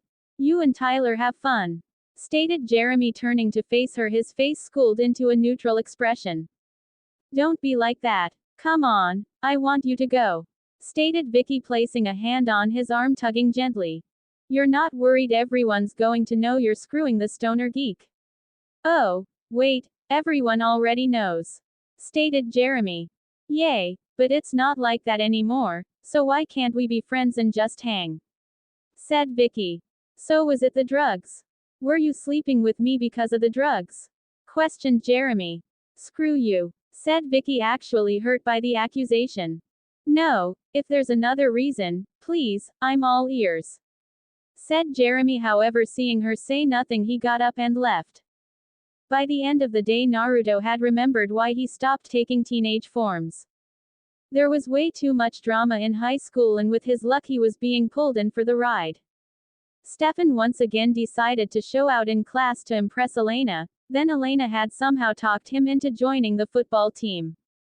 To top it all, of Caroline, after worrying Bonnie and Elena to death, had finally showed up after school for her cheerleader duties, being dropped off for Damon of all people, which explained what happened to him last night, and why he wasn't there this morning. Seriously, he couldn't have picked a worse target if he tried. Not only was she a founding family member, her mother was the damn sheriff. This whole situation just screamed clusterfuck. He'd even somehow gotten roped into going to dinner at Elena's to act as Stefan's wingman in Elena's effort to get Bonnie comfortable with Stefan. When he and Stefan got home, the journey of which he spent his time admonishing Stefan for once again antagonizing Tanner, he felt his headache only worsen as they found Damon within Stefan's room with his feet up, reading Stefan's journal of all things. How were tryouts? Did you make the team? Very Emerson, the way you reveal your soul with so many adjectives, said Damon, only for Stefan to speed over and snatch the book from his hands. What are you doing here? Questioned Stefan. I've come to apologize. I've been doing some thinking, some soul searching, and I want us to start over. We need to put the past behind us. You're my little brother, and if you want to live a normal, happy human life, then I want that for you. Maybe I can do it, too. That I can learn to be a living person. Maybe there's hope for both of us. During his little speech, Naruto raised an eyebrow and was not surprised in the slightest when Damon not only couldn't keep a straight face but burst out laughing. You know it doesn't have to be this way, Damon, said Stefan. Of course it doesn't. I saw Elena today, by the way. That means, by the way, she was at cheerleading practice. She looked so perky in her little short shorts. Just simmer down. I didn't even go near her. I've got my own cheerleader now. Ooh, that reminds me. I gotta run. I have a date. Sweaty palms. Wish me luck, said Damon before leaving the room. Seriously, you two need to get your shit together, stated Naruto from his spot, leaning against Stefan's desk holding a picture in hand as Stefan turned to him. So when do you plan on telling her about Catherine? Questioned Naruto. She knows about Catherine, stated Stefan, getting Naruto to raise an eyebrow. She knows Catherine was your ex, she doesn't know they look so similar they could be twins, stated Naruto. I want her to get to know me more before I drop a bomb like that on her, stated Stefan. Fine, but it will be best if she hears it from you instead of finding out on her own, stated Naruto before leaving the room. Meanwhile, at the Gilbert house, Elena and Bonnie were in the kitchen preparing dinner. While Bonnie hadn't initially been comfortable with the idea, she was going through with it if only to make Elena happy.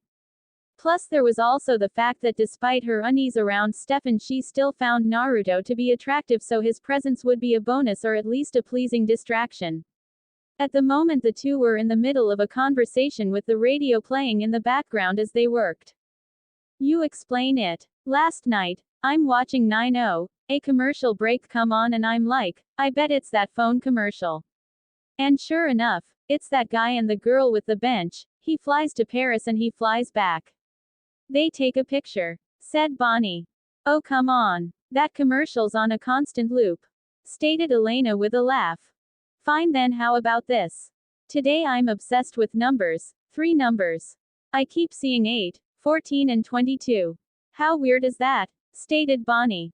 Maybe we should play the lottery, stated Elena, leaning in conspiratorially, getting a frown from Bonnie which made her chuckle again. Have you talked to your Grams? Questioned Elena. She's just gonna say it's because I'm a witch. I don't want to be a witch. Do you want to be a witch? Said Bonnie. I don't want to be a witch, said Elena, dumping some fries into a bowl. Girl, putting that in a nice bowl isn't fooling anybody, said Bonnie. Okay, serving spoons. Where are the serving spoons? Questioned Elena, looking around. Middle drawer to your left, said Bonnie, only to stop once she realized what she said. Pausing in her own searching, Elena checked the drawer and froze for a moment before pulling out a set of wooden serving spoons. Okay, so you've been in this kitchen 1,000 times, said Elena after a moment. Yeah, that's it, stated Bonnie, her tone implying otherwise. Before they could get more into it, the doorbell rang. Okay, they're here. Don't be nervous, just be your normal loving self, said Elena, taking in and letting out a deep breath and leaving to open the door, leaving a worried Bonnie staring at the spoons before sitting them down. Birthday candles, said Bonnie, quietly staying silent for a moment before opening the door in front of her and seeing the items sitting there. Dinner was proving to be a very quiet affair, though Bonnie was sending looks over to Naruto, who sat across from her and looking back hurriedly down at her plate. Stefan, as usual, was wearing his brooding black, while Naruto wore a pair of blue jeans and an orange polo shirt and a pair of white, blue and orange Jordans. Naruto himself was simply amused by the fact that Elena thought she could order takeout and disguise it as a home-cooked meal. Still, he could tell the silence grated on Elena, as it wasn't accomplishing what she hoped the meal would. So did Tanner give you a hard time today? Questioned Elena, breaking the silence. Well, he let me on the team, so I must have done something right, said Stefan. Bonnie, you should have seen Stefan today. Tyler threw a ball right at him, and... Yeah, I heard about that, said Bonnie, cutting her off. Well, why don't you tell them about your family? Stated Elena. Not much to tell. Parents divorced, no mom. Live with my dad, stated Bonnie. No, about the witches. Bonnie's family has a lineage of witches. It's really cool. I wouldn't call it that, said Bonnie. Well, it's certainly interesting. I'm not too versed, but I do know that there's a history of Celtic druids that migrated here in the 1800s, said Stefan. My family came by way of Salem, stated Bonnie. Really? Salem witches, stated Stefan. Yeah, said Bonnie, looking away again. I would say that's pretty cool, stated Stefan, causing Bonnie to look up. Really, why? Questioned Bonnie. Salem witches are heroic examples of individualism and nonconformity, explained Stefan. If you think that's surprising, I can do you one more, brother, stated Naruto, shocking everyone. Really? Questioned Stefan, with Bonnie and Elena sharing his intrigue. Well, as you know, I've had a few run-ins with witches before, started Naruto, surprising Elena and Bonnie, though Stefan only nodded, knowing something of his brother's past. Well, due to that, I've learned that there are 2 families that are considered the strongest the world. The first is the Warren line of witches, whose members currently reside in San Francisco. The other is the Bennett line, which is actually the older of the 2 and even the oldest line of witches in the world. In fact, from what I know, at one point the matriarchs of both lines lived in Salem together. However, when things got bad, it was the Bennett who managed to escape, explained Naruto. Okay, so where's the surprising part? Questioned Stefan.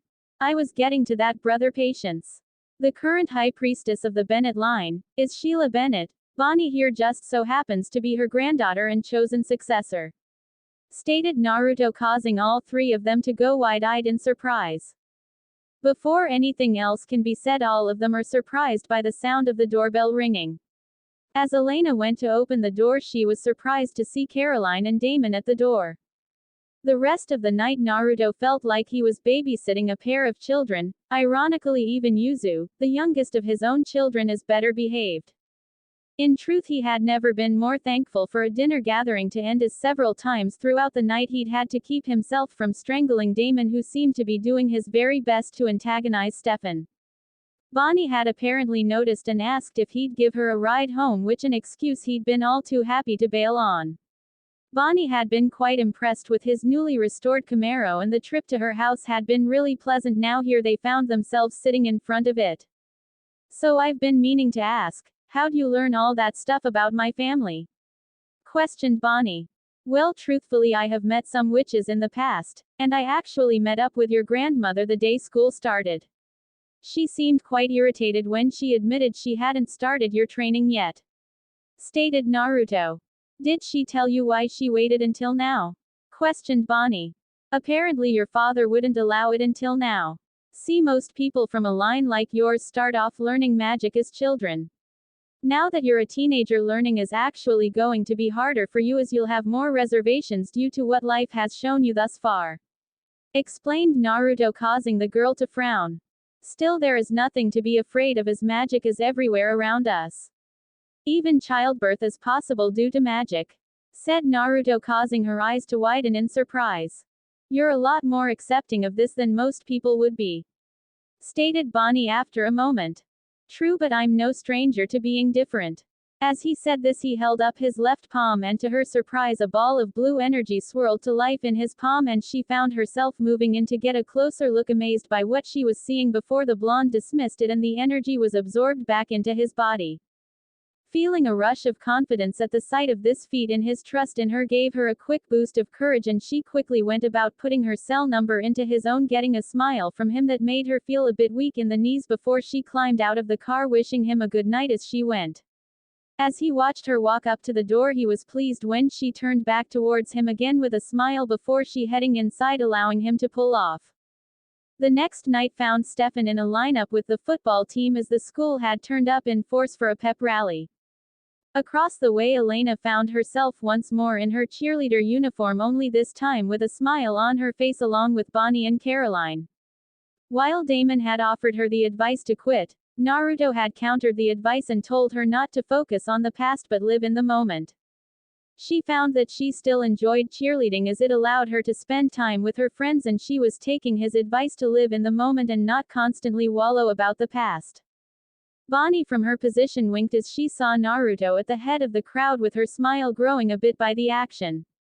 Naruto had sent her a text with his number the previous night, and after a shower she had called in response, spending 2 hours speaking with him over the phone before finally turning in for the night. Such thoughts were put on hold as from the microphone on a stand Tanner began talking. Wait, wait, wait, wait, wait, wait, wait, wait, wait, wait. Wait. Let's be honest here. In the past, we used to let other teams come into our town and roll right over us," said Tanner, getting boos from the crowd. "But that is about to change.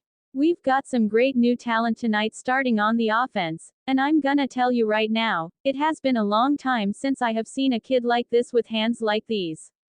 Let's give it up for Stefan savageThor," continued the man, with the crowd responding in cheers. "Man, this blows. He just got here, the guy can't start," said Tyler to Matt before leaving. "Now, for those of you who have been waiting for us to put a check in the win column, I have only one thing to say to you. Your Timberwolves are hungry." Naruto's attention was taken from the crowd over to the back as a fight broke out between Tyler and Jeremy. Moving over quickly, ignoring the others, he pulled Tyler off of Jeremy, only for the boy to swing on him. Dodging the blow, Naruto watched as Stefan caught the arm, only for Tyler to swing on him instead. However, instead of dodging the blow, Stefan let it hit him, only for it to have no effect and for Tyler to take several steps back in shock. Now more than annoyed, Naruto wasted no time pinning the boy's arm to his back and in an instant had his jaw in his left hand. "You know, I don't know what your problem is, and frankly I don't care.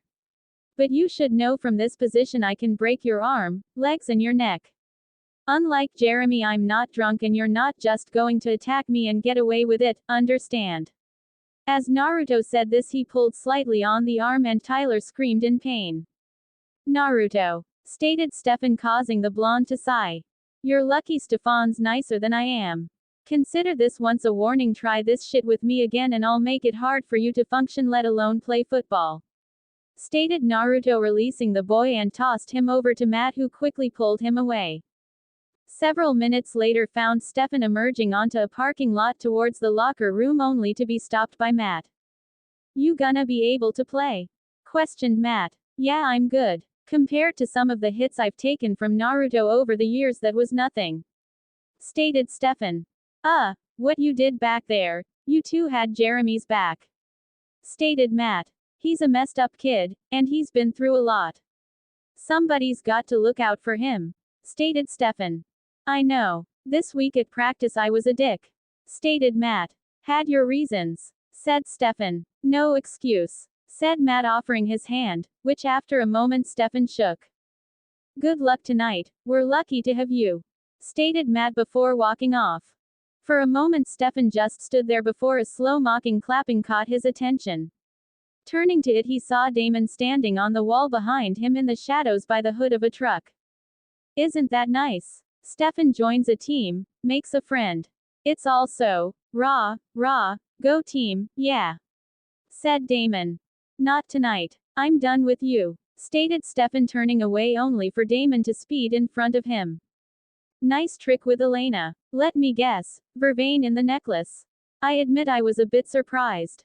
It's been a while since anyone could resist my compulsion. Where'd you get it? Came Damon's surprise. That was indeed the case. Earlier in the day, worried about Elena's safety with Damon interested in her, he had given her a necklace asking her to wear it for luck, something she'd been all too happy to do. Damon, unknowing of this, had found Elena in the parking lot after the fight and had tried to make a move on her, only for her to slap him and storm off. Does it matter? Questioned Stefan. Guess I could just seduce her the old-fashioned way. Or I could just eat her. Stated Damon, stopping Stefan, who had started walking away, turned back and got right in his face. No, you're not going to hurt her, Damon. Stated Stefan calmly. No? Questioned Damon, intrigued by this statement. Because deep down inside, there is a part of you that feels for her. I was worried that you had no humanity left inside of you, that you may have actually become the monster that you pretend to be. Stated Stefan. Who's pretending? Questioned Damon. Then kill me. Stated Stefan. I'm tempted. Said Damon, though not budging in the slightest. No, you're not. You've had lifetimes to do it, and yet, here I am. I'm still alive. And there you are. You're still haunting me. After 145 years. Catherine is dead. And you hate me because you loved her, and you torture me because you still do. And that, my brother, is your humanity. Said Stefan. savageThor. Came Tanner's voice, causing him to turn and see him approaching. What the hell? We've got a game to play. Said the man as he came walking up towards them. If that's my humanity, then what's this? Faster than Stefan could react, Damon had sped around him and moved straight for the coach, and without even the slightest hesitation grabbed him, sinking his fangs into the man's neck. By the time Stefan had turned to face him, he only had time to look eyes with Tanner's wide ones before Damon released him, allowing him to collapse to the ground, while Damon himself turned to face Stefan, blood covering his mouth, fangs still exposed and eyes bloodshot with veins appearing within the skin surrounding them. Anyone, anytime, any place, said Damon before vanishing in a burst of speed. Unknowing of the fate of their coach within the locker room, the players were getting suited up for the game. Tanner's MIA, I think he had a little too much beer. Said Tyler. Don't talk to me right now. I'm pissed with you. Stated Matt. What's your problem? Questioned Tyler. You're my problem, all right. You're a bully. A freaking 12-year-old bully, man. And I'm sick of it. I mean, what was that about tonight? What's beating up the new guy going to prove? Or screwing with my sister or pummeling my girlfriend's kid brother? Girlfriend. Look, I don't know how to tell you this, but she dumped your ass. Said Tyler, only for Matt to slam him up against the lockers. Are you for real? Exclaimed Tyler, pushing him off. You want to hit me? I'm on your team. Stated Tyler. This was over the line, even for you. Said Matt before walking out of the room. As he came outside, Matt paused and walking over to his right several paces came across the sight of Tanner's body bleeding at the neck. Somebody help. Within half an hour Bonnie found herself along with several others watching the corpse be loaded into the ambulance. However, something caught her attention as she saw a sign that said Building 8. Next she saw a license plate that read FHT14, and finally the number of the parking space Tanner had been in that said 22. Eyes widening and mouth dropping in horror, she paid no mind to the tears that fell from her eyes and turning her face into Naruto's chest, who held her gently. Meanwhile, Vicky had found Jeremy sitting on the ground at the field, leaning against the bleachers holding a can to his face.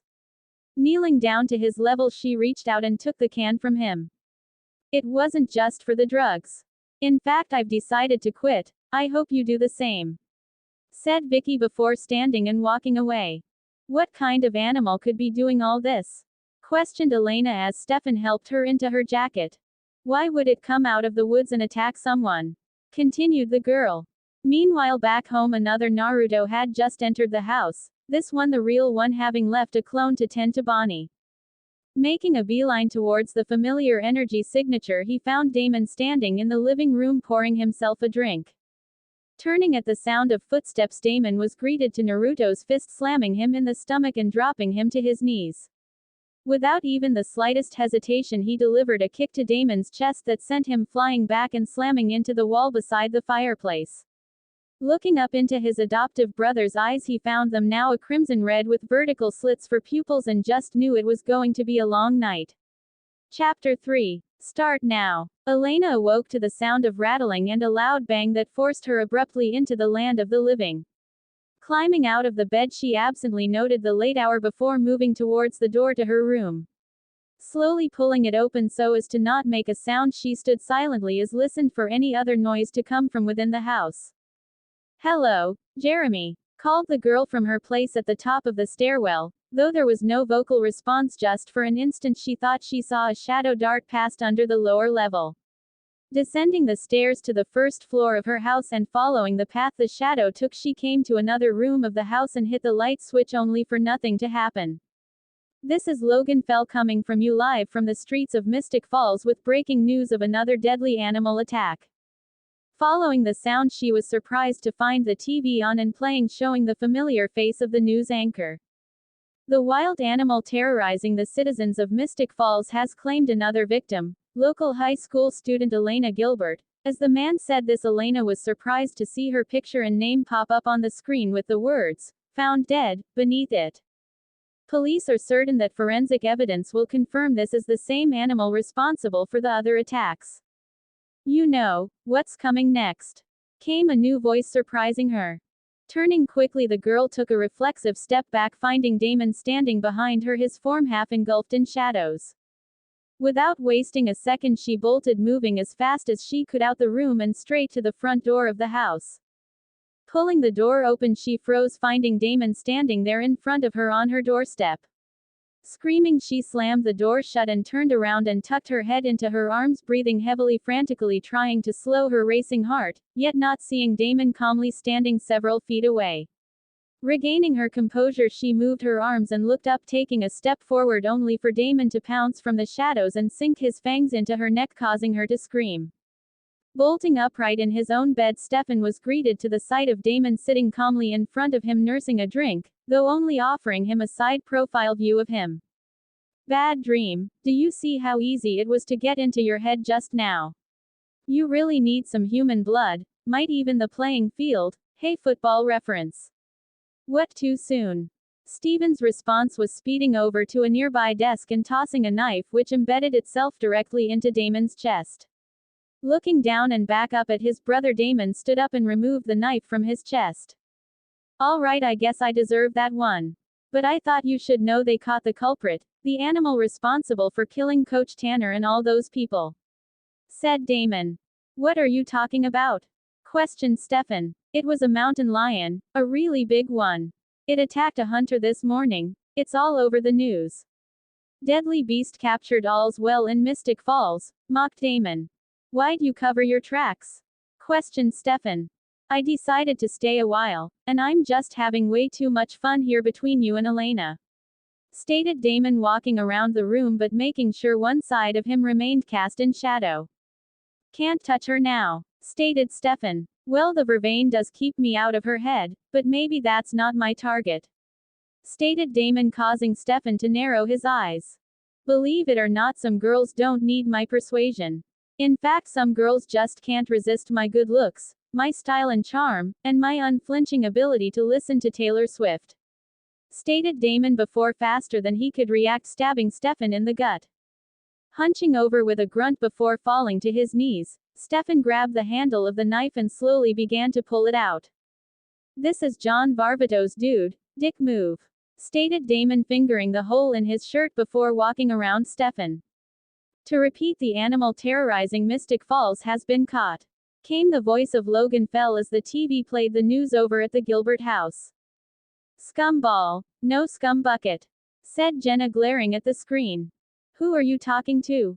Questioned Elena as she approached Jenna from behind, her look telling the older woman she was being weird. Him, stated Jenna, head jerking to indicate the TV. The news guy, questioned Elena, otherwise known as Logan. Scum, Fell. Didn't your mom ever tell you why I moved away from Mystic Falls? No way. You and him, he's cute, said Elena. No, he's not. There's nothing cute about him. Anyways, what are you doing with that? Questioned Jenna, motioning to the box Elena held in hand. I went yesterday and got it from the safe deposit box. Mom had told Mrs. Lockwood she would loan it to the Founders Council for their heritage display, explained Elena. Is that Grandma Beth's wedding ring? Questioned Jenna as she picked up the mentioned ring. Originally it was great-great-grandma Mary's wedding ring, said Elena as Jeremy entered the room. How much do you think this stuff is worth? You know, like on eBay? Questioned Jeremy, picking up a piece himself. You're not going to find out, said Elena, snatching the ring away from him. That stuff is Mom and Dad's. You can't just give it away, said Jeremy, turning away and heading towards the refrigerator. I'm not giving it away. It's called a loan, Jeremy, said Elena. However, before anyone could speak up, the doorbell rang. As she moved to answer it, she was surprised to see Stefan at the door.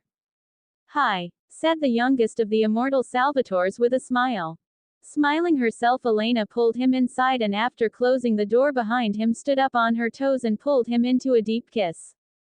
Elsewhere, Caroline stood in her bedroom looking with the mirror. She wore a yellow dress with a black middle. Turning around, she was greeted to the sight of Damon lying on her bed. No yellow. Jaundice. Go for the blue, said Damon, not looking up from the book in front of him. I don't like the blue, said Caroline with a frown as she turned back to face the mirror. Well, I do, and if I'm going to be your date, you cannot be my date. My mother is going to be there, and she is a very proud gun owner, said Caroline. I went through a lot of trouble to make sure this party wasn't cancelled. It's very important I be there.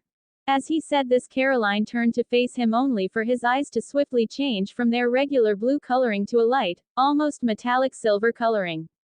Please take me, said Damon once their eyes had locked. For a few long moments Caroline was silent before she spoke. You should come to the Founders Party with me. Not if you're wearing that dress, stated Damon. Caroline responded by pushing it off of her, leaving her only in her light green bra and panties, the bottom of which was almost see-through from behind. What's so special about this Bella girl? Edward's so whipped, stated Damon. You gotta read the first book first. It won't make sense if you don't, said Caroline as she rummaged through her closet. Ah, I miss Anne Rice. She was so on it, said Damon with a sigh. How come you don't sparkle? Questioned Caroline as she went about putting on the new dress she pulled out now back in front of the mirror. Because I live in the real world, where vampires burn in the sun, stated Damon, once again not looking up from the book. But you go out in the sun, stated Caroline. I have a ring. It protects me. Long story, stated Damon, lifting his right hand and moving his fingers to show off said ring. Caroline meanwhile had turned so that her back was half facing the mirror, where her gaze caught sight of several markings on it. Will these bites turn me into a vampire? Questioned Caroline, getting Damon to actually close the book, though still didn't look towards her. It's more complicated than that. You'd have to feed on my blood, then die, and then feed on a human's. It's a whole ordeal. As he said this, Caroline had walked over to stand beside the bed. This book, by the way, has it all wrong. As he finished speaking, Damon tossed the book and quickly grabbed hold of Caroline, picking her up and pinning her to the bed while he himself settled on top of her, causing her to giggle. Once she stopped, he leaned in where a series of soft kisses were exchanged before he disengaged from her mouth and moved to her neck. "You can be very sweet when you want to be," said the blonde. "Yes, I can be sweet," stated Damon, pulling away and trailing his finger from her head to her chin. "Are you going to kill me?" questioned the girl softly. But not yet," stated Damon, not even slowing in his ministrations. "Why not?" questioned Caroline. "Because there's something I need you to do for me." "Anything," stated the girl with a smile. "How good are you at getting your nose where it doesn't belong?" "Excellent." Meanwhile, away from the savageThor house, Naruto sat on a cliff overlooking a lake, having watched the sun rise. Having thoroughly beaten Damon's ass just recently, he had found that he had needed some time away to clear his mind and stretch a bit. As such, he had chosen this remote location, and knowing he would not be bothered, though having created clones to patrol just in case, had slipped out of his human form. His hair was no longer pure blonde but had darkened and had several red streaks running through it. His ears had been replaced with a pair of ears that sat atop his head, blonde in color but capped in white to match the 9 long tails that swayed behind him as if they had minds of their own, each of them at least 6 feet in length. Along with him were a trio of kits. One was Yuzu, curled up in a ball in her father's lap, while 2 of his other children sat on each side of him. These 2 wild twins looked nothing alike. For instance, the one on his right was a girl. Sango had inherited his blonde hair and her mother's lavender Byakugan eyes. She appeared to be about 8 years old and wore a casual kimono that was red in color. Behind her, 2 blonde tails swayed in the wind while she herself purred in contentment, leaning into her father's side. On his left, however, was a boy named Kohaku that had inherited his mother's dark black, blue-tinted hair and his father's sky-blue eyes. Likewise, 2 dark-colored tails swayed behind him while he eyed a water balloon that rested in his palm. Naruto cherished moments like these where he didn't have any troublesome distractions and he could just spend some quiet time with his kids. His children were all pretty much well behaved thanks to Hinata instilling in them the teachings her own mother had given to her at a young age. However, they were also Uzumaki, and as such they carried his penchant for causing mischief. Like him, they were all given naturally large energy reserves even from birth, another trait of their Uzumaki heritage showing itself. Sighing to himself as he saw the position off the sun, Naruto spoke up, catching each of the kids' attention. "All right, kids, time to head back. You know how Ka-san is about your studies." "Ah," groaned all 3 kids in unison. "Don't be like that. She's only so tough because she cares."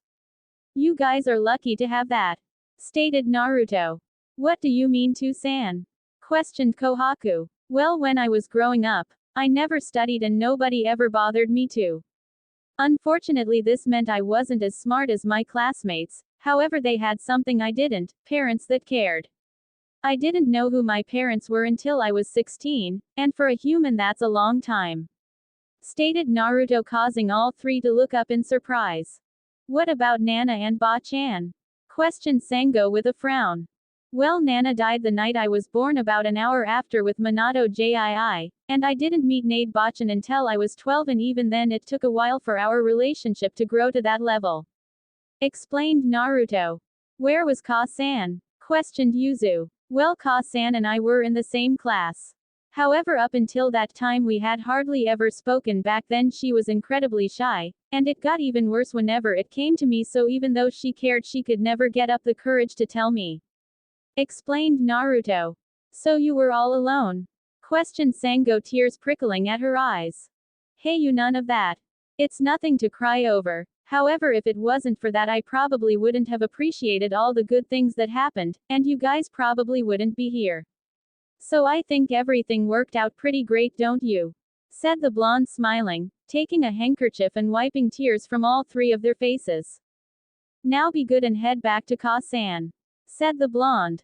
In an instant he got 2 hugs and kisses on his cheek before Yuzu leapt up to lick his chin, before all three disappeared into plumes of smoke. Once by himself, Naruto took a deep breath before releasing it, his fox features vanishing as he returned to his human form. However, just before he could leave, his phone rang. Pulling it from his pocket, a small smile came across his face, seeing it was from Bonnie. "Hey, how are you?" "I'm good, are you busy?" came the voice over the phone. "Not at the moment. Why? What's going on?" "Okay, so the founders party is tomorrow and I was supposed to go with Caroline. Problem is now she's taking Damon, and Elena is going with Stefan." "Miss Bennett, are you asking me to take you to the founders party?" questioned Naruto with a smirk. "Will you?" "I suppose I could, on one condition." "Condition?" "Well, if you're going to be my date, we've gotta look the part. I'll pick you up in an hour, we're taking a short trip," stated the blonde. An hour later found Naruto and Bonnie riding down the road in his Camaro. He had picked her up from Elena's and had to say she looked good in her black skirt and cream-colored blouse, however no one would confuse her for being older than she was. As they drove, he could tell something was bothering her and finally decided to speak, breaking the silence once they were well on the road. "So what's got you so quiet?" questioned the blonde. "Well, I spoke to my Grams and agreed to start the training," said Bonnie. "So what's wrong?" "She told me some things," said Bonnie. "Let me guess, she told you some things that have you confused?" "Yeah," said the girl, twirling a strand of her hair around her index finger. "Have you ever read this book, Chronicles of the Shinobi?" questioned Bonnie. "I've heard of it," stated Naruto. "Should have. It's only the best-selling book since Harry Potter," stated Bonnie, causing Naruto to raise an eyebrow. "Right, anyway, within the book there's this character. The character is a fox with 9 tails called Kyuubi. Grams told me our family's guardian spirit is the Kyuubi," stated Bonnie. "I see, that would confuse you. So here's the thing, Kyuubi no Kitsune is a figure out of Japanese mythology. One of the characteristics of Kitsune is that they are said to possess magical powers. It's no surprise that a family of witches, especially an old one like yours, could claim to having such a spirit as a guardian. Nor is it surprising that a book series with a Japanese base would feature such a creature," said Naruto lightly. "Do you think it actually exists?" questioned Bonnie after a few moments. "Who knows, but if it is supposed to be your family's guardian, you could always try to contact it to find out," stated the blonde. "Anyway, where are we heading?" questioned Bonnie after a few silent minutes of thought. "Shopping, Virginia Beach," stated Naruto. "That's like a 2-hour drive," stated Bonnie in shock. "Well, I could actually run there faster, but I wouldn't be able to explain a lot of things, so I figured driving would be more convenient." The next morning found the brothers Salvatore up and getting ready for the day ahead. Within his room, Stefan had just sat down as he went about polishing his shoes when Damon entered the room. "Do they still wear ties at this thing?" questioned the black-haired immortal. "Why are you even going?" questioned Stefan as he looked down the top of the shoe at an angle. "It's only fitting. We were at the very first one, remember?" stated Damon. "I think it would be better if we don't draw attention to ourselves," stated Stefan. "So you should stay here. I'll see to it Elena has a good time," stated Damon, which Stefan responded to by taking a hit of the liquor that had been sitting on the table beside him. "My goodness, I've driven you to drink," stated Damon in mock shock. "Can't seem to rid myself of you. What else am I supposed to do, besides go about living my life?" said Stefan, placing the glass down. "Go about living my life? See, therein lies your eternal struggle. You're dead, dude. Get over it." "Enough," came Naruto's voice as he entered the room.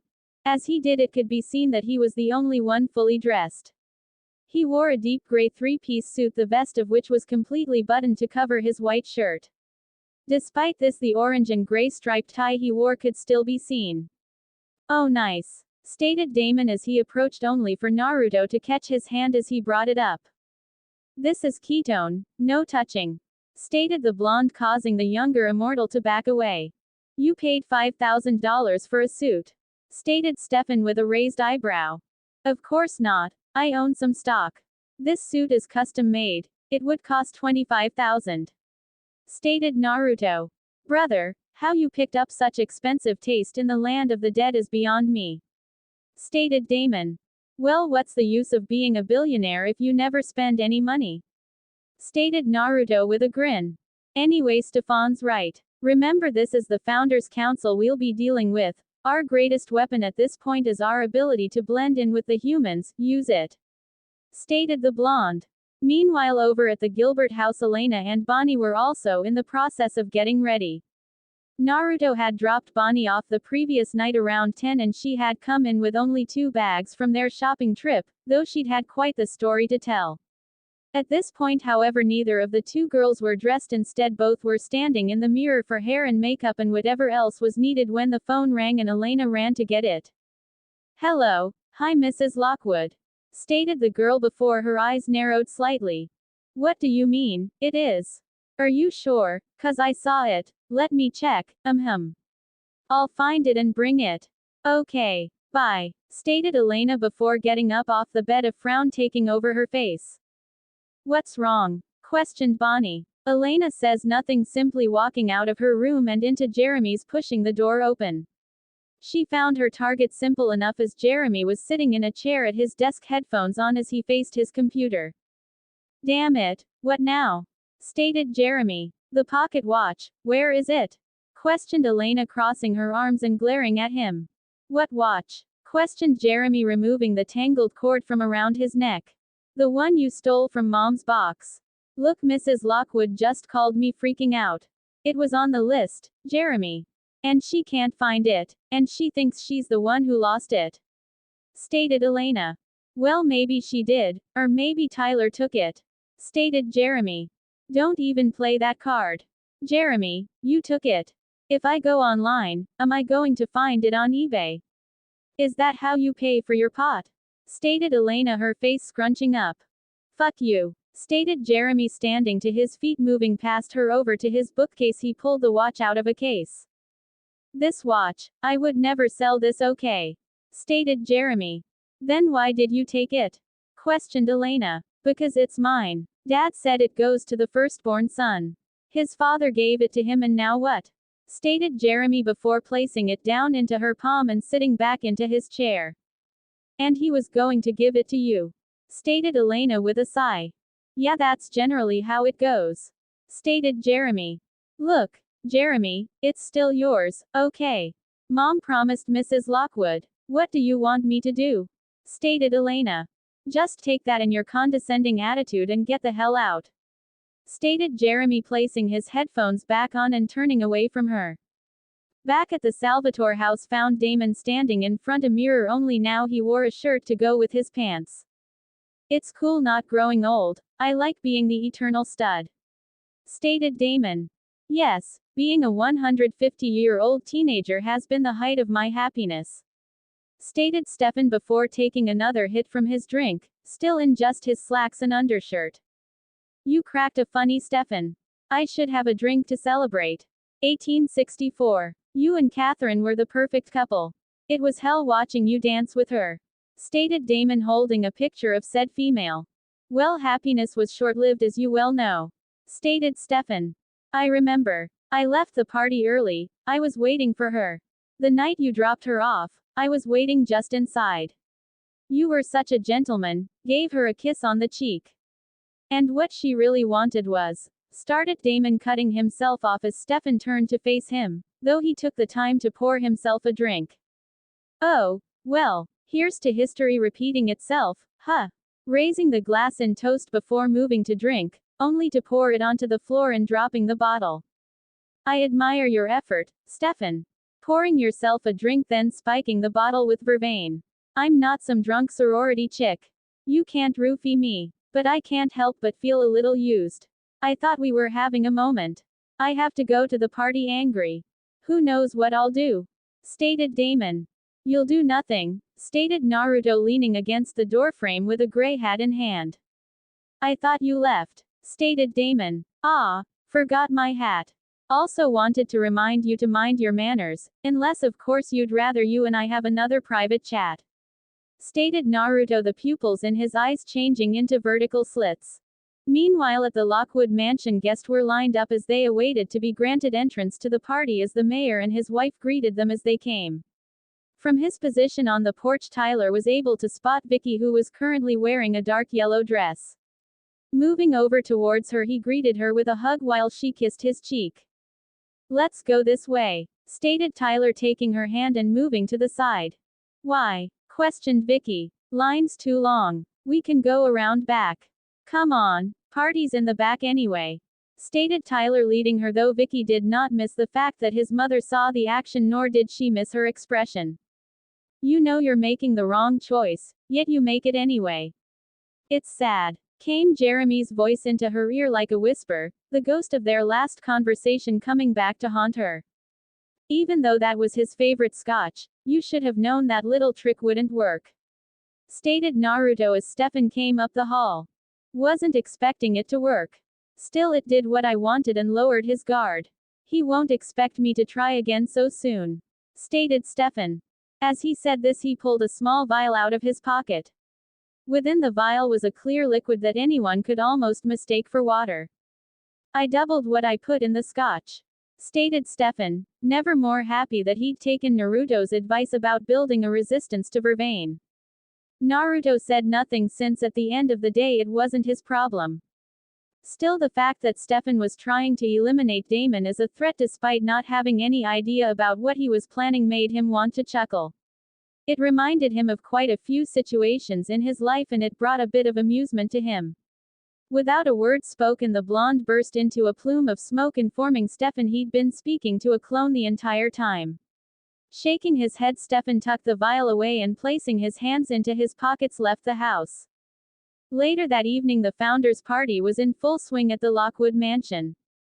As they arrived, Bonnie had stunned many in her new gray dress, which had designs made up of orange, white and black coloring, which several had recognized as a Gucci dress, which was part of their spring collection for 2010, which meant it wasn't due out until the next year. That and the fact that it went well with what her escort for the evening was wearing had earned her quite a bit of recognition. At the moment, the two of them, along with Stefan and Elena, were in one of the halls admiring the showroom that Mrs. Lockwood had put together. Of course, this was after Elena had informed the woman she couldn't find her dad's pocket watch, though in truth she'd given it back to Jeremy in guilt, as it was rightfully his. The founding families in Mystic Falls welcomes you to the inaugural Founders Council celebration. Read Elena, standing before the registry of the very first party. "Wow, look, it's the original guest registry. Look at all these familiar names. Sheriff William Forbes, Mayor Benjamin Lockwood. Is that Damon Salvatore? And Stefan Salvatore?" Read off Elena, confused at the end. "The original Salvatore brothers. Our ancestors. A tragic story, actually," came Damon's voice as he entered the room with Caroline. "We don't need to bore them with stories of the past," stated Stefan. "It's not boring, Stefan. I'd love to hear more about your family," stated Elena. Seeing where this was going, Naruto decided he wanted no part of this teenage drama, and with a simple nudge to Bonnie's hand, motioned subtly towards the door, a motion she was all too eager to follow. As they made their way through the house and out the doors, they decided to take a small walk around the property. As they did so, Naruto was surprised to hear a rather familiar voice at the edge of his hearing range. "So you want to dance?" came the question from what he knew as Vicky's voice. "Me dancing? Not pretty." Tyler. He should have figured it was him as soon as he heard her voice. "Maybe you could show me around. I mean, this place is amazing," stated Vicky, and Naruto agreed. For a first-timer, this was a pretty good place. His place in Florence beat it hands down, though. "Yeah, if you like living in a museum," stated Tyler. "Well, maybe I should just strip naked and give Pastor Bill a lap dance. I mean, that's why we're hiding in a corner all night, isn't it? You're scared of how I'm going to act. You're afraid of what your parents are going to think about your date from the wrong side of the tracks," stated Vicky. "I don't care about what they think," stated Tyler. "Then great, let's go say hi," stated Vicky, standing and pulling Tyler to his feet. "Knock it off, Vic," stated Tyler. "I guess we could just sneak up to your bedroom, as long as nobody sees us, right?" stated Vicky. Vicky, I swear, started Tyler only to be cut off. What's the matter, Ty? Scared to stand up to your mommy? It's pretty pathetic. Stated Vicky, turning to walk away. Let go. Stated Tyler, snatching his arm away. Tyler. Came a new voice. It took a few moments, but Naruto was able to recognize it as Mrs. Lockwood. We didn't get a chance to say hello earlier. It's Vicky, right? Matt's sister. Stated the woman. Yes, ma'am. You'll have to forgive my son's rudeness. He gets it from his father. Stated the woman. That's okay, Mrs. Lockwood. Tyler and I were just saying goodnight. Stated Vicky before walking off. That's what you get when you bring the trash into the party. Stated Mrs. Lockwood, causing Naruto to stop listening, otherwise he might rip the stuck-up bitch's throat out. Later that night found Naruto and Stefan standing within the stone cellar of the boarding house. Across from them was a wooden door with bars at the top so someone could peer inside. For a while it served as the place where Zack had been growing vervain. Naruto, however, had moved it after his last confrontation with Damon, figuring he may need the space. This was considerably good forethought considering the fact that Damon's passed out form was currently laid out inside with nothing but stone walls surrounding him. The door itself, while made of wood, was layered with quite a few seals to increase its durability, enough so that it would be harder to get out through the door than through the walls. So how'd you do it? Questioned the blonde, turning to Stefan. Well, I knew I couldn't get him to drink down the vervain, even by spiking his drink. So because of this I did something he wouldn't expect. I spiked Caroline's, and of course when he bit her he took in the vervain as well. Stated Stefan, getting Naruto to shake his head. This idiot actually bit her, in public? Questioned Naruto. In the backyard of the party. Lucky I saw him coming out with her, though I had to break away from Elena, who by the way saw the bite marks he left all over her. Stated Stefan. Fine, let's leave his ass locked up for a while, that should teach him to listen. Stated the blonde, motioning for Stefan to head up the stairs and following behind him. Sometime later found Damon still lying on the ground of his small cell, still clad in the outfit he had worn to the founders' party, though his skin much more pale, an almost chalk white tone. Outside the cell Stefan stood watching him stoically, his expression not giving away anything he may have thought, not that anyone was there to see it regardless. Where's my ring? Came Damon's tired voice from within the cell. You won't be needing it anymore. Stated Stefan, not budging from his place.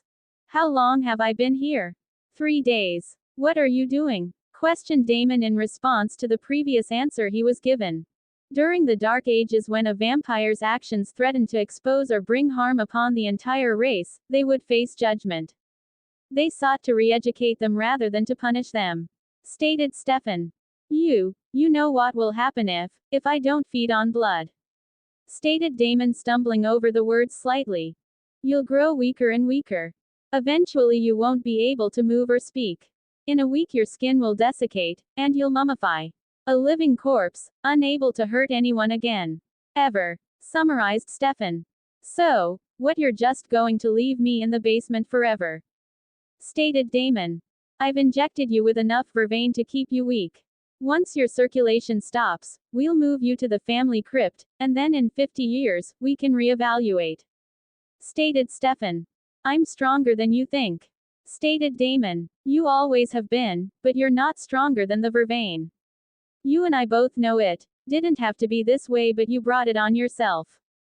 Stated Stefan before leaving. Over at the Gilbert house, Elena sighed as she closed her diary and set it aside, having once again found herself with nothing to say.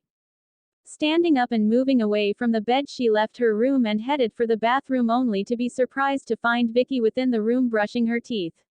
Surprised, both girls stopped before Elena quickly backed out of the room and closed the door behind her. A few minutes later Vicky came out of the bathroom and entered Jeremy's room, closing the door behind her, finding the teen lying in the bed shirtless, just how she left him. I think you might be in trouble. Stated Vicky as she made her way over. Why, what you do? Questioned Jeremy. Elena saw me. Stated Vicky, climbing onto the bed and on top of him. I'm a drug-using delinquent. A girl in bed doesn't really rank, sorry. Stated Jeremy, only for Vicky to kiss him quickly before breaking it. Seriously though, I want you to stop, okay? I nearly got ate by something because I was stoned out of my mind. I don't want that to happen to you," stated Vicky. Meanwhile, Elena had retreated downstairs unknowing of the conversation her brother was currently engaged in and had entered into the kitchen to find Jenna already there.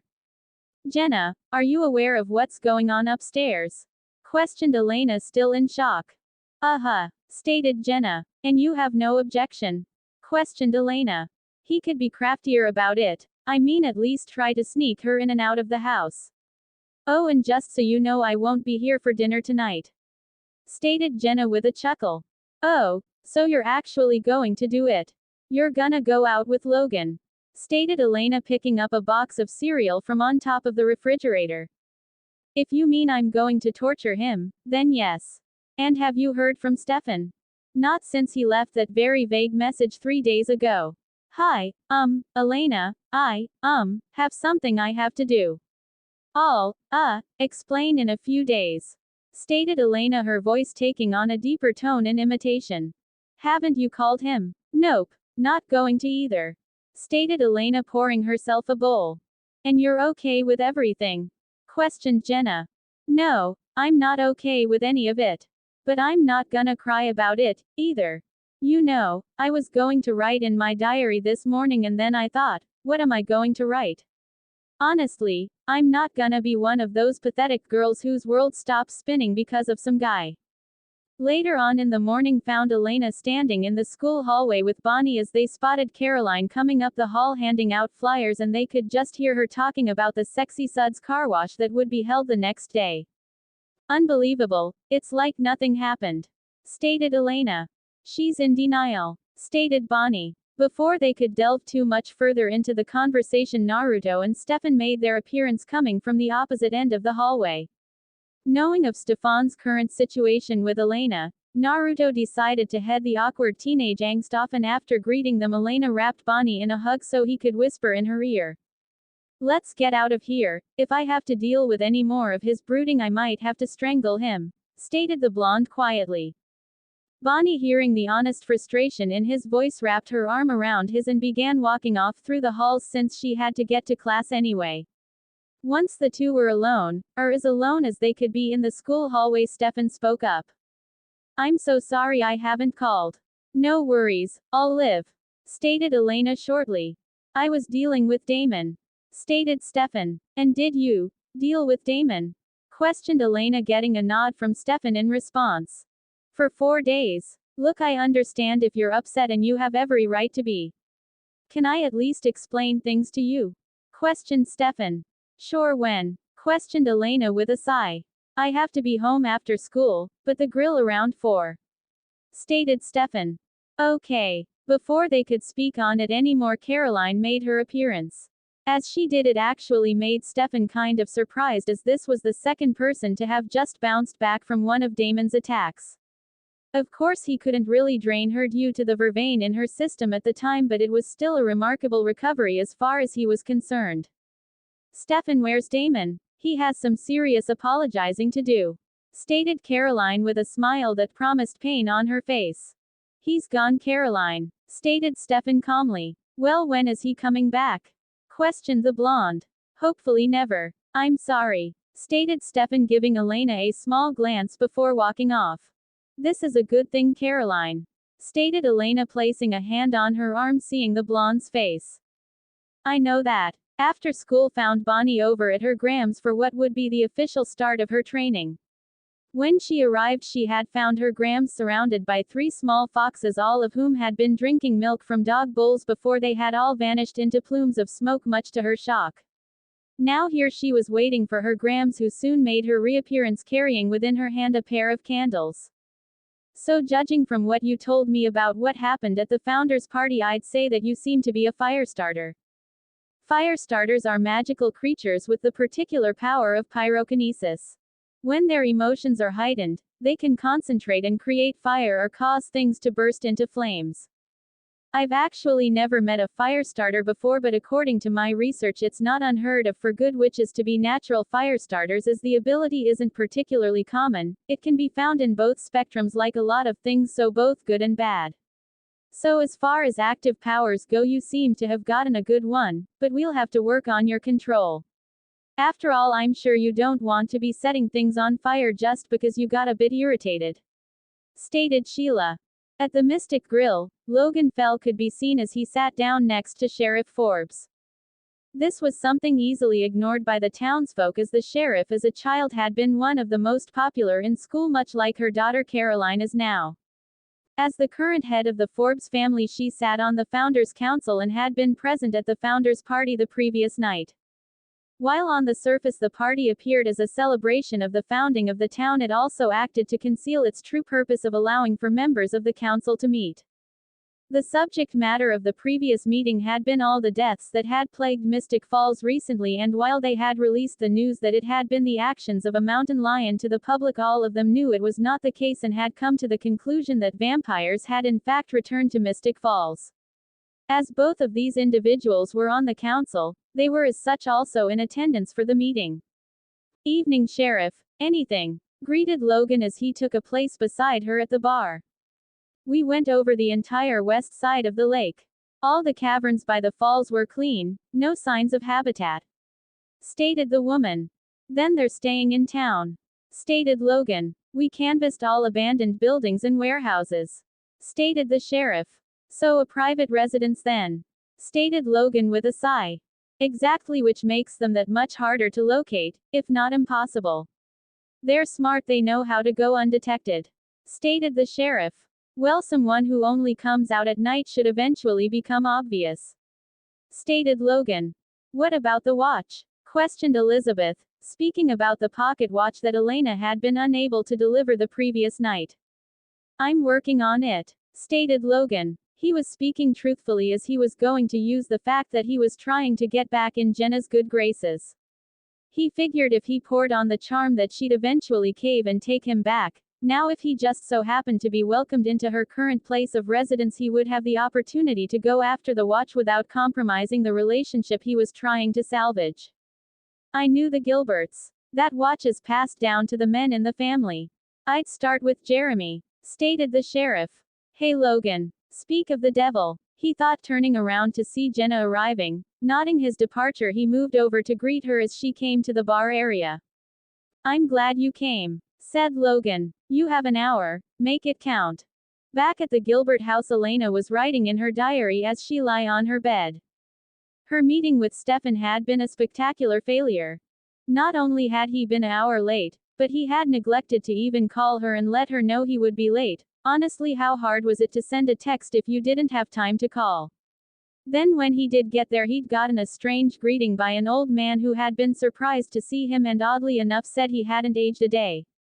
Stefan, of course, had been his usual evasive self when she'd questioned him, which led her here, to her room, writing her frustrations in her diary. "You okay?" came Jeremy's voice from behind her, standing in the open doorway. "Is Vicky in there?" questioned Elena. "Don't answer a question with another question, maybe." "What's wrong with you?" retorted the boy with a chuckle. "I'm miserable," stated Elena. "Well, you should go get something to eat," stated Jeremy. A few short minutes later found herself making her way down the stairs on her way to the kitchen. As she moved, she could hear the sound of chopping as a knife struck wood repeatedly, something she'd grown familiar with growing up. "Jenna, Jenna," called the girl, receiving no answer. Still following the sign, she pushed the doors to the kitchen open since they had been slid shut and was surprised to find Stefan was the one in the kitchen. "Stefan, what are you doing here?" questioned the girl. "Dinner. Jeremy told me that chicken parmesan is one of your favorites, and I happen to be a good cook. The Italian roots demand it. I can even make my own homemade mozzarella. Only tonight, it is unfortunately store-bought." "Sorry," said the savageThor. "What exactly are you trying to accomplish?" questioned Elena. "You want to know me, right? Well, I figure if you're going to dump me, you should at least, know who you're dumping," said Stefan, surprising her. Upstairs, Jeremy had retreated back into his room and closed the door once he was sure that there would be no drama downstairs. "You know, that was nice what you did for Stefan, very romantic," stated Vicky as she made her way over to him. "Well, I was feeling romantic," stated Jeremy, turning to face her. So look what I found. Elena Gilbert, take one tablet every 4 to 6 hours, as needed for pawn, said Vicky, reading the label of a container of pills. Those are from the accident, stated Jeremy. So she won't miss them. Good. What do you think we should do with them? Questioned Vicky. Let's not. We don't have to be high all the time, right? Stated Jeremy. Good answer, boyfriend, stated Vicky. The next morning at the car wash found Elena sitting at the cashier's table with Caroline beside her in full boss mode. No friend discounts. No freebies. No pay ya laters. We are not running a charity here, said Caroline.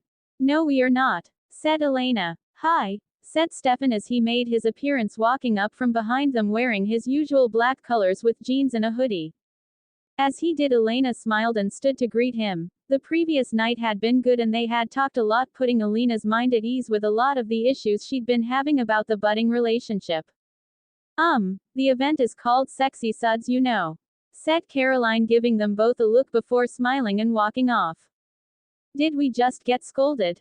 Questioned Stefan, watching her go. And judged? Yeah, stated Elena, also watching the blonde as she marched off before turning back to Stefan. I'm sorry, but I guess you're going to have to take that off, said Elena. You first, said Stefan. Okay. As she said this, Elena moved to take her sweater off, only to get her arms tangled up. While this was going on, Bonnie was over helping Matt with a car and had to get him to look away as the couple pulled in for a kiss. Looking up, she was just in time as another car entered the lot that made her smile, and she quickly spoke up. Tiki, that one's mine, stated Bonnie just as Naruto got out the car, getting an appreciative look from Tiki, who he noticed was an African American girl almost half a foot taller than Bonnie. Hey you, said Bonnie as she approached and pulled him into a hug. I'm surprised you actually let her get a bit dirty, said Bonnie, eyeing the Camaro, which was about 2 shades darker than she knew it actually was. Well, I get to see you like this, so I considered it worth it, stated Naruto, eyeing Bonnie in her brown bikini top and blue shorts. A few hours later found Caroline walking through the basement catacombs of the savageThor house. She had thrown on a blue zip-up hoodie over her pink bikini top to go with her blue short shorts. In truth, she didn't much know how she had gotten there. One moment she had been walking through the halls of the school to get some more towels for the car wash, and the next she found herself here in this creepy place. Looking around, she was surprised to find Damon sitting on the ground, incredibly pale. Oh my god, Damon. What is this? Hell, did I know you were here? Why the hell am I here? Rambled Caroline as she stood at the door of his cell. Because I wanted you very, very badly. Now let me out of here, please, stated Damon as he struggled, moving around almost drunkenly as he pulled himself to his feet and approached the door, putting his weight against it to hold himself up. You bit me, stated Caroline with a frown. You wanted me to remember, stated Damon. Why do I keep remembering the same things, but in different ways? Questioned Caroline. You remember what I want you to. And now that the vervain has passed out of your system, you won't remember what you're about to do, stated Damon. What am I about to do? Questioned Caroline. You're going to open the door. Caroline remained still as if in hesitation, but had not broken her gaze from Damon's eyes. Seeing this, he repeated the order and the girl responded by undoing the lock to his cell. However, before she could fully open it, she was grabbed and pulled away by Naruto. What are you doing here? Run, stated the blonde as he pushed the girl away. Damon, seeing the chance, managed to force the door open, causing it to smack the blonde in the back. As he stumbled, Caroline turned tail and ran while Damon rushed out of the cell and straight towards his downed sibling. Taking the opportunity as he hadn't yet recovered, Damon quickly grabbed his head and snapped his neck, not hesitating in the slightest as he knew it would only knock him out for a bit. That done, he turned and chased after Caroline, as such not noticing that the Naruto he just dropped had crumbled into a pile of mud. He found Caroline quickly enough as she hadn't even cleared the stairs and managed to catch her by the leg, only for her to kick him off. As he chased her through the house, running at normal speeds due to his weakness, she managed to make it to and through the door, stopping Damon in his tracks once he was hit by the sun's rays, forcing a scream from him while she simply kept running. At the same time, Elena was busying herself at the news studio in the records room. A bit earlier, she had run into the same old man she and Stefan had seen at the grill the previous day, learning that he was Tiki's grandfather. When she had talked to him, he'd revealed that he knew Stefan from when his uncle died when the old man had first moved to town, in June of 1953. She had questioned whether he meant Stefan's uncle Zach, but he told her it was a man named Joseph who was killed in an attack by a wild animal. She had seen Logan Fell at the car wash, and seeing him chatting up her aunt had managed to squeeze out the favor of him letting her use the room under the guise that she was behind on a report that she needed to have turned in, and the event took place in the early 50s. With that cover she'd managed to slip away, though had told Jenna not to let Caroline know where she was. Logan had left her with instructions on how to find what she was looking for on the computer, since the staff had digitized all of the old footage. As she went about it, she was able to pull up a video file which, while grainy and in black and white, still managed to play. This is Franklin Fell reporting to you from the savageThor boarding house, where a brutal animal attack has ended in tragedy. Okay, they're bringing out the bodies. See if you can get closer. Wait, is that the nephew? As the camera zoomed in, she was surprised to find that they had managed to get a clear shot of the nephew's face. Looking at the footage, Elena's mind was blown as she saw that it was indeed Stefan that was standing there before he ducked back into the shadows. Later that night found both Naruto and Stefan frowning as they found the door to the cell wide open and nothing to show but a dried up puddle of mud. Naruto frowned to himself. He had created the mud clone instead of his regular shadow clones earlier in the morning because his reserves had been drained from his training, and he had known that the mud clone would barely take anything at all. However, he had also made it because he hadn't expected Damon would be able to get out, as trapped inside as he was. He had been unable to escape. The fact, however, that the lock on the door had been removed meant someone had been able to get in and had let him out. Neither had any idea that Caroline was now at home holding a pillow to her chest and quite understandably scared shitless. Dear Diary, I'm not a believer. People are born, they grow old, and then they die. That's the world we live in. There's no magic, no mysticism, no immortality. There's nothing that defies rational thought, wrote Elena into the pages of her diary. While writing this, she was unaware of Bonnie standing in her Graham's house, having magically lit several candles on fire.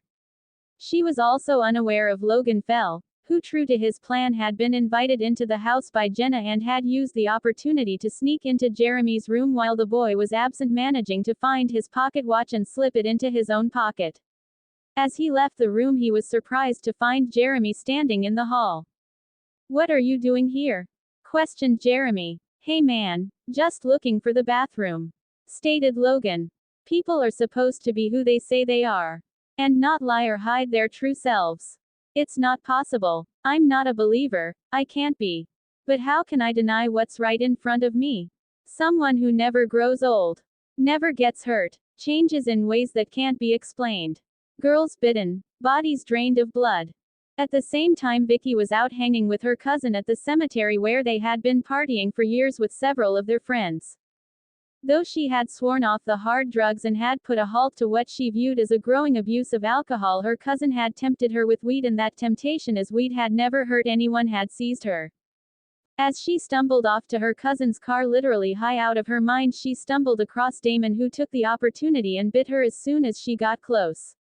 At the same time, Stefan, now fed up, had grabbed a stake and headed towards the door, knowing he was already behind Naruto, who had taken off like a bat out of hell. As he came to the door, he was surprised to find Elena standing there. "What are you?" Chapter 4. Start now. Everyone at one point in their life was a believer. As a child, one's mind is more accepting and one's vision is unimpaired. It is only as one ages and transition from child to teen, and teen to adult, that beliefs change. Things that one once knew as truth would become false, a product of an overactive imagination, as everything must have a logical explanation. The truth is that humans have a need to feel powerful and in control, and as such must come up with an acceptable explanation for things. They cannot accept the fact that they are not all powerful beings and that they do not sit at the top of the food chain. Their beliefs are in truth the result of an illusion, a carefully controlled and monitored bubble for them to live in. They are still free to make their own choices and decisions, but there are things they will subconsciously reject. Demons and witches do not exist. Lightning is caused by a gathering of opposite charges within a cloud causing a spark. Earthquakes are caused by shifting in the rocks beneath the Earth's surface. There are no gods which control elements. People cannot fly. Animals are not intelligent enough to speak. Vampires, werewolves, and all the other creatures that go bump in the night never existed and are simple folklore used originally to tell scary stories around a campfire. Why the illusion, one may wonder? Why is it that humanity at large is kept from the truth? Simply put, they can't handle it. It will cause them to react violently, and I have worked too damn hard for too damn long to allow history to repeat itself again. Sure, the information can be given out, but it will always be controlled. Such was the decision of the Shinju, and enforcing those decisions is the duty of a Biju. As Kyuubi, it is my job to ensure things run smoothly, and over the last few thousand years I've gotten pretty good at it. From the Journal of Namikaze Naruto, dated July 15, 2009. What are you? Questioned Elena. Stefan said nothing, still a bit surprised to see the girl standing there, only for her to repeat the question. You know, said the youngest savageThor. No, I don't. Yes you do, otherwise you wouldn't be here, stated Stefan. It's not possible, it can't be, stated Elena, causing Stefan to shake his head. Everything you know, and every belief you have is about to change. Are you sure you're ready for that? Questioned Stefan, sitting the stake down. What are you? Repeated Elena. I'm a vampire. The response he received was one he expected, and though he tried to stop her, he couldn't, as Elena freaked and she ran. Meanwhile, at the cemetery, Damon had just dropped his most recent victim, having drained him dry and satiated his hunger pains. Quickly going through the bodies, he phoned one with a cell phone and by muscle memory alone dialed Stefan while still pouring liquor on the bodies and beginning to light them on fire. I want my ring, said Damon as soon as his younger brother picked up. Where are you? Questioned Stefan. I'm at the Sizzler, had to hit the buffet. Now where's my ring? I don't have it. Where are you? What have you done? Questioned Stefan. No, what have you done? You're the one that locked me in the basement and starved me, so whatever I've done, whoever I've sucked dry is on you, buddy, stated Damon. Firstly, none of this is on me. All of it is on you. These are decisions that you made. I did not make any of them for you. Secondly, you're being careless. How many more animal attacks do you actually think people are going to believe, huh? I know how to cover my tracks, Stefan. Now where is my ring? I don't have it. What? Did you ship it to Rome? Where is it? I want my ring, Stefan, or my next stop Selena's, stated Damon. I already want you dead, Damon. Don't give me a reason to make it happen. Besides, I never had it. Naruto does. You should have realized he wouldn't leave it with me, stated Stefan. Hearing this, Damon grit his teeth in irritation. Well then, you had better talk to him and get it back, stated Damon before flipping the phone shut and ending the conversation. Moving over to another body, after tossing the phone on one of the still burning corpses, he poured the liquor over Vicky's body, only to be surprised when she coughed, showing she was still alive. Tossing the bottle off to the side, Damon crouched down near her head. You just don't want to die, do ya? Elsewhere, Naruto was frowning as he looked upon the woman across from him, who was fidgeting nervously. His ire was currently only being held back by the woman who sat beside him. This woman had long dark blue hair that fell to her waist in length, with two bangs that framed her face and fell to her shoulders. She wore a leather one-piece jumpsuit and a matching corset, over which she wore a black leather trench coat. Her eyes were unique in that they were lavender in color and pupil-less, an eye long since lost to time, known as the Byakugan. This was his mate Hinata in her newest version of work gear. He had been just beginning his hunt for Damon in Mystic Falls when he had suddenly been pulled away. He hadn't minded so much as he knew at this point Hinata was the only one with the ability that could and would summon him. Sure, that meant Damon would be out a bit longer, but Stefan was already out looking for him, and upon seeing Abby decided that the two of them could wait for a bit. So let me see if I got all of my facts straight, Abby, stated Naruto, causing the woman across from them to sit up straighter once addressed.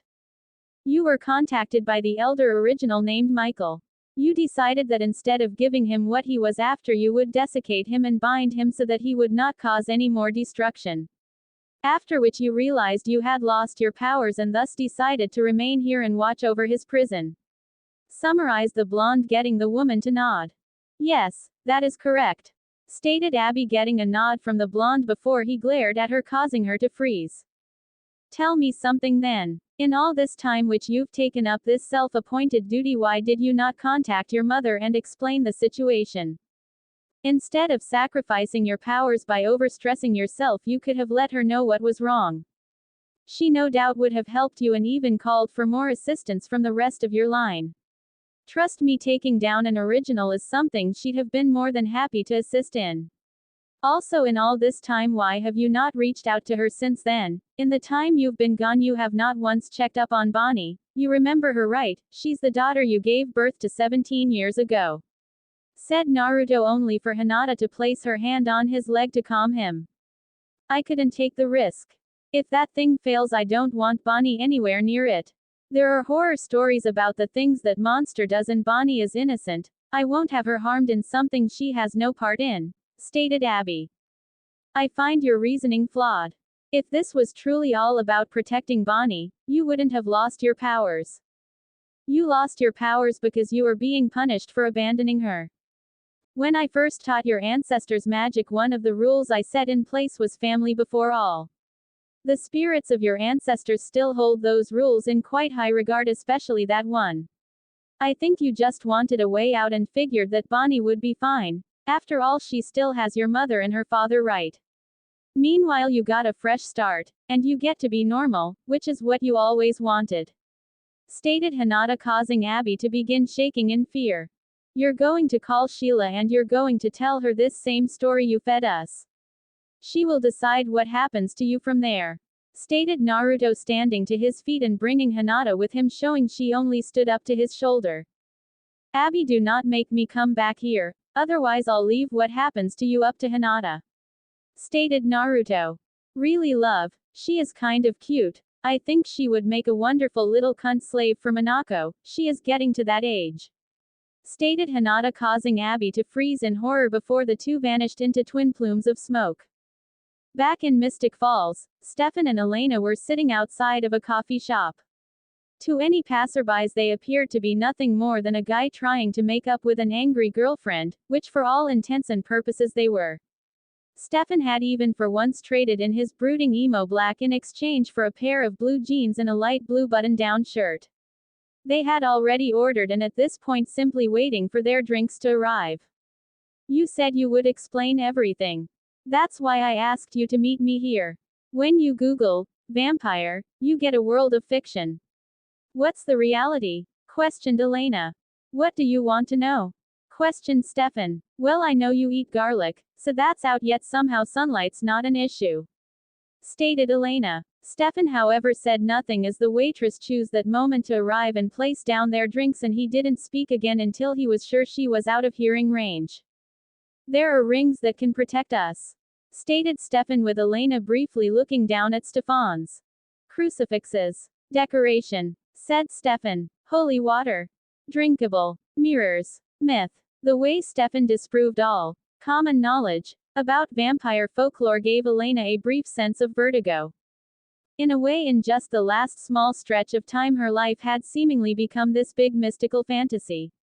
Her best friend since as far back as she could remember had turned out to be a witch, not a mean person, but an actual honest witch with magic and everything. As if that hadn't been enough, her boyfriend just so happened to be a vampire, the kind of creepy crawly bump in the night monster that happens to feed on human blood, which last she checked happened to be her species. You said you don't kill to survive, stated Elena. Animal blood keeps me alive, but not as strong as Damon. He can be very powerful, stated Stefan. And you let him get involved with Caroline, stated Elena, one of the major things she was made about. Okay, firstly, I don't let Damon do anything. However, over time I've come to realize that forcing Damon not to do something is also much more dangerous, believe me, stated Stefan. He was hurting her, stated Elena. He was feeding on her. He was able to take away her memories of being bitten using a form of mind compulsion.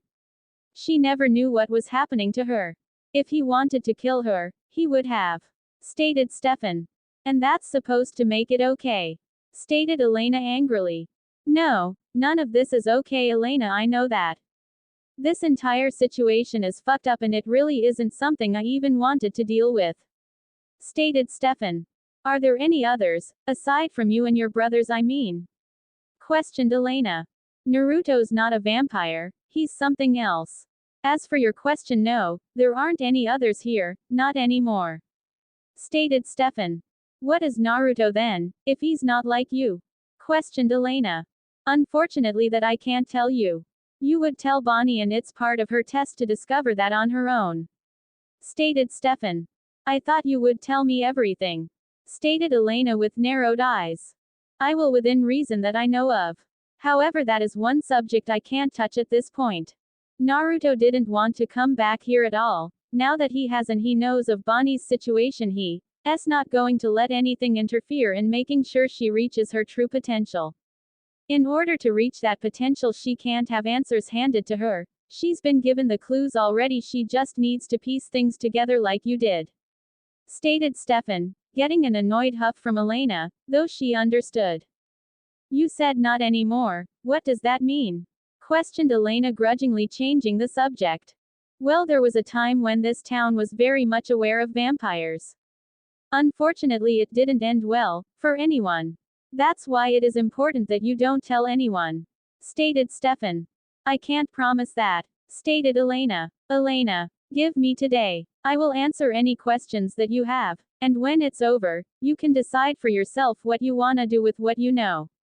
It'll be your choice, stated Stefan. Meanwhile, within the backyard of her grandmother's home, Bonnie sat in a meditative pose. She wore nothing more than a black sports bra and a pair of gray sweatpants and was currently coated in a fine sheen of sweat. She had graduated from lighting candles and currently had 2 small balls of fire floating and rotating around her body. This was actually quite hard and took a fair bit of concentration, and there had been more than a couple accidents along the way before she got it to this point, which explained why her grandmother was currently standing by with a fire extinguisher. All right, Bonnie, that's enough, called Sheila after what felt like eternity to Bonnie. Slowly, the younger of the 2 witches took in a breath, and as she slowly released, the 2 fireballs fizzled out of existence. When she finally opened her eyes, she was greeted to the sight of her Grams holding out a glass of water, which she eagerly began drinking. You held it for nearly 5 minutes that time, stated Sheila, surprising Bonnie since previously she'd only been able to hold it for at most 2.5. So Grams, I was wondering, if our family's guardian is supposed to be this fox creature, is it possible to summon it? Questioned Bonnie, causing Sheila to stop and look at her for a few moments in surprise before she actually laughed. Oh girl, thank you. I thought you would never ask, stated Sheila, causing Bonnie to blink. Wait, that's it? All I had to do was ask? Demanded Bonnie incredulously. In truth, she was both flabbergasted and inwardly pissed off.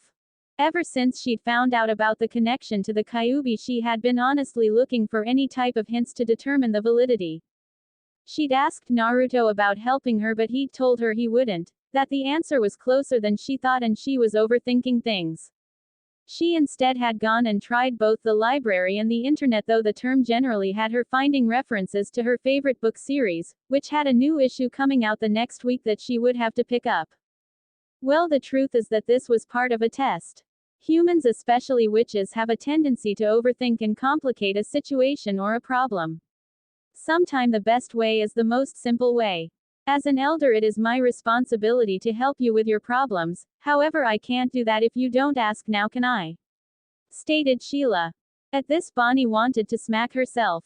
Really, she had never thought about simply asking the older woman. Instead, she'd been thinking of ways to summon the fox on her own all this time.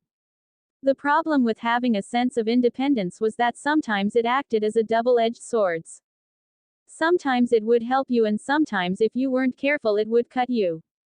However, as people get older and this sense develops, they naturally try to do more and more on their own to prove their capability, when sometimes you just needed to ask for help. Sheila, seeing the realization dawning on her granddaughter's face, was pleased and as such removed from her robe 2 scrolls which she soon tossed into the air. Bonnie watched transfixed as the scrolls stopped and floated in place before slowly unrolling and following to the ground. As the scrolls hit the ground one on top of the other forming an X pattern, Bonnie watched as they began to smoke a bit before there was a literal explosion.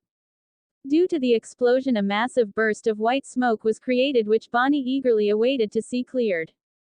As it did, she was greeted to a new figure which sat atop the scrolls as if appearing out of thin air was a regular everyday occurrence. The figure was male with blonde hair which had red streaks within it with a pair of golden fox ears upon his head. He wore a pair of blue pants and not much else exposes the incredibly defined muscular torso. Behind him 9 long golden white-tipped tails danced about merrily while the figure himself had a bowl in hand in which noodles were emerging from in a steady stream to his mouth.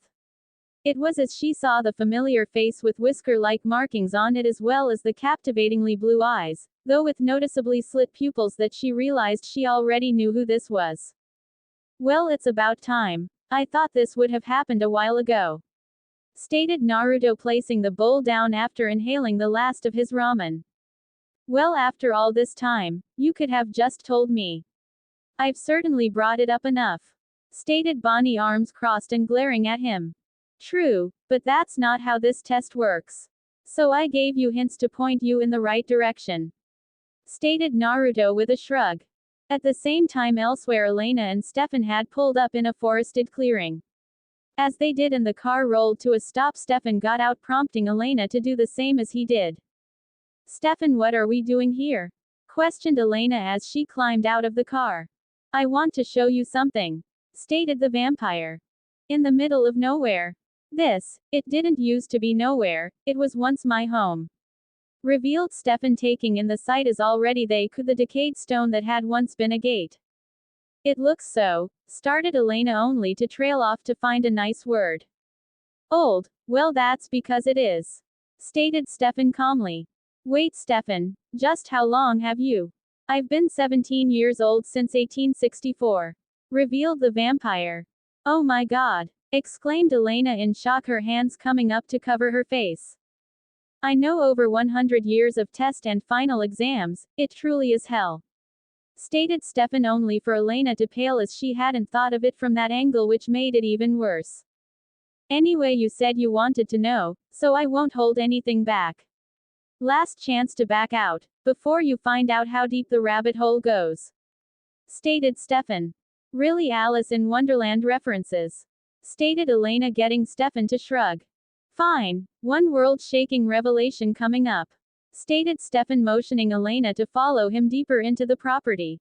"Half a century before the boarding house was even built, this was my family's home. Damon and I, we were both born here, and Naruto also spent much time here. The savageThor brothers, the best of friends." With that, he launched into the story of how he met Catherine and how for a time she'd stayed with the family. This surprised Elena, who'd thought it was a fresh breakup, which Stefan explained Damon had used in order to get into her head. He explained how Damon had come back from leave, having been fighting for the Confederacy at the time, and the game that Catherine had played to ensnare both brothers into her web before biting them, revealing that Catherine herself had been a vampire.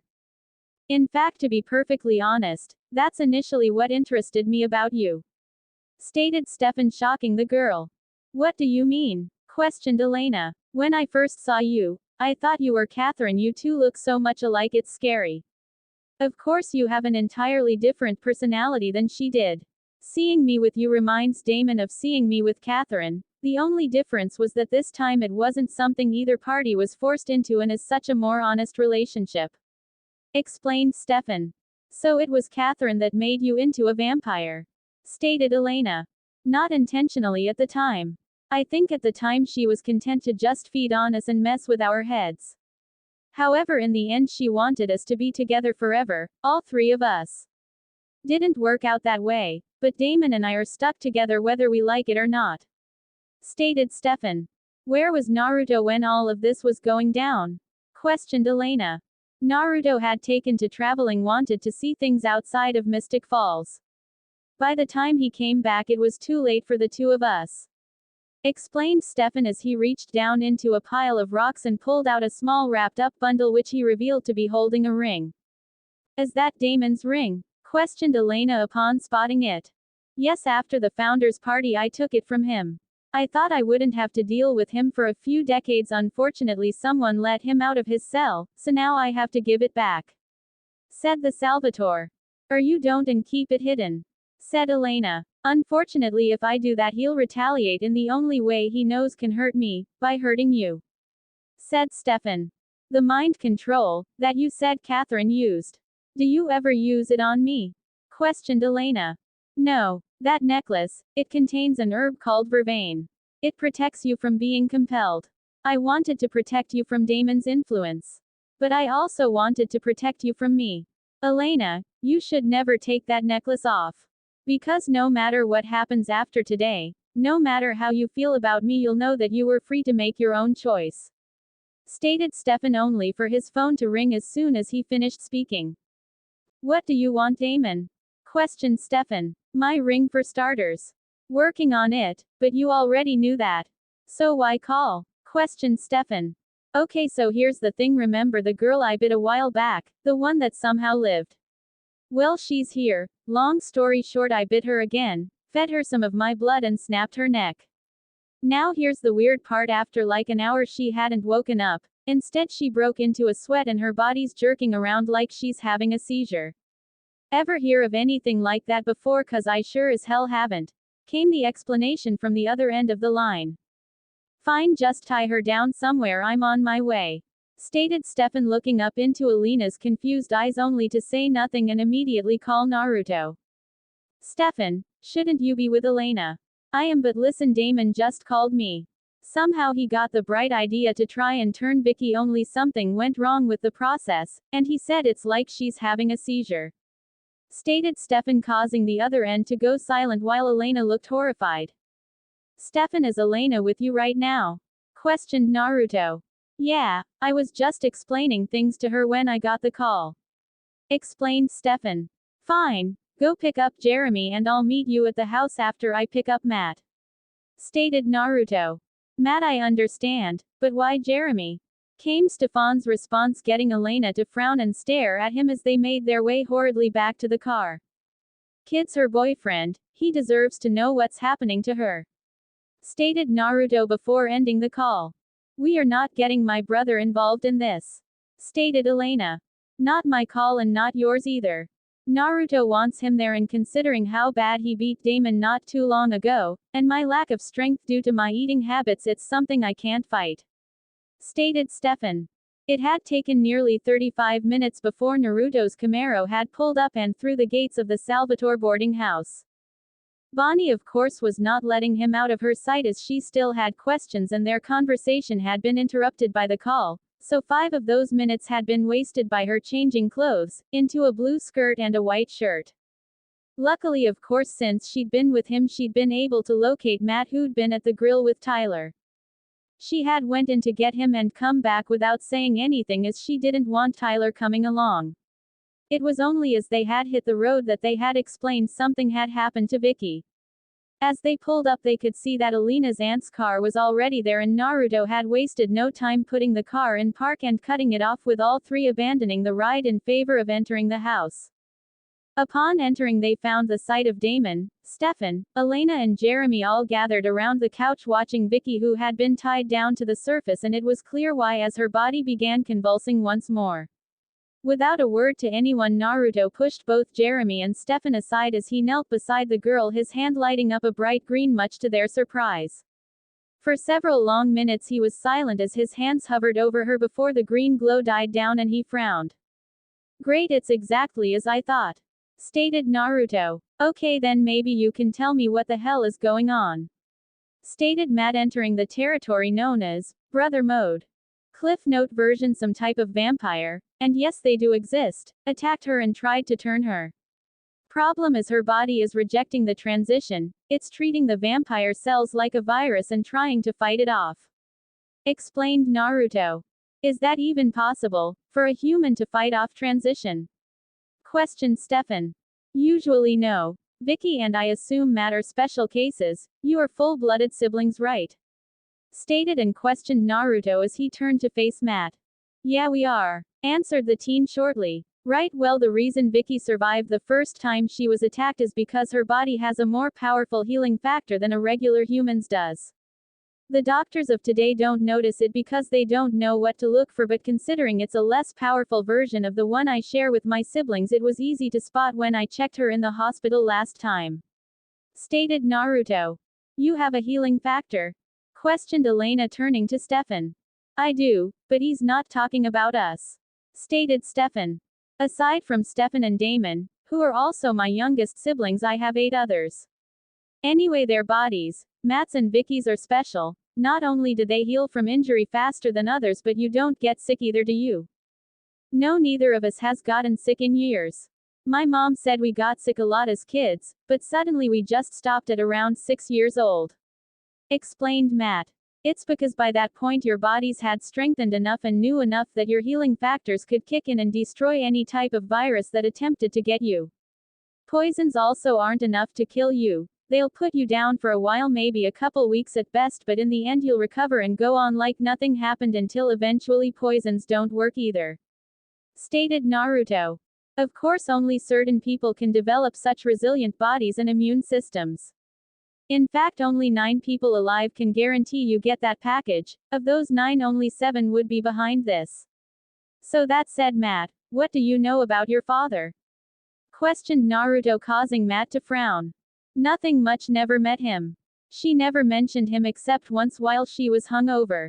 Said she should have told the red-headed bastard she was pregnant the first time, and that the kid she was watching the second time she wasn't actually babysitting.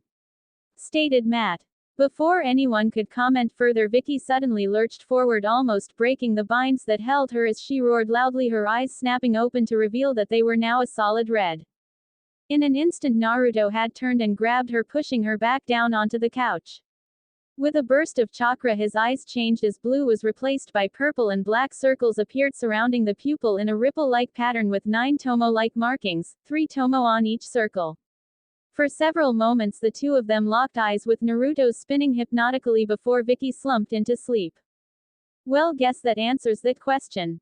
It seems I'm the one, most likely one of my clones, that got a little hands-on and forgot the anti-pregnancy measures. Said Naruto as his closed and reopened to show them back to their original blue.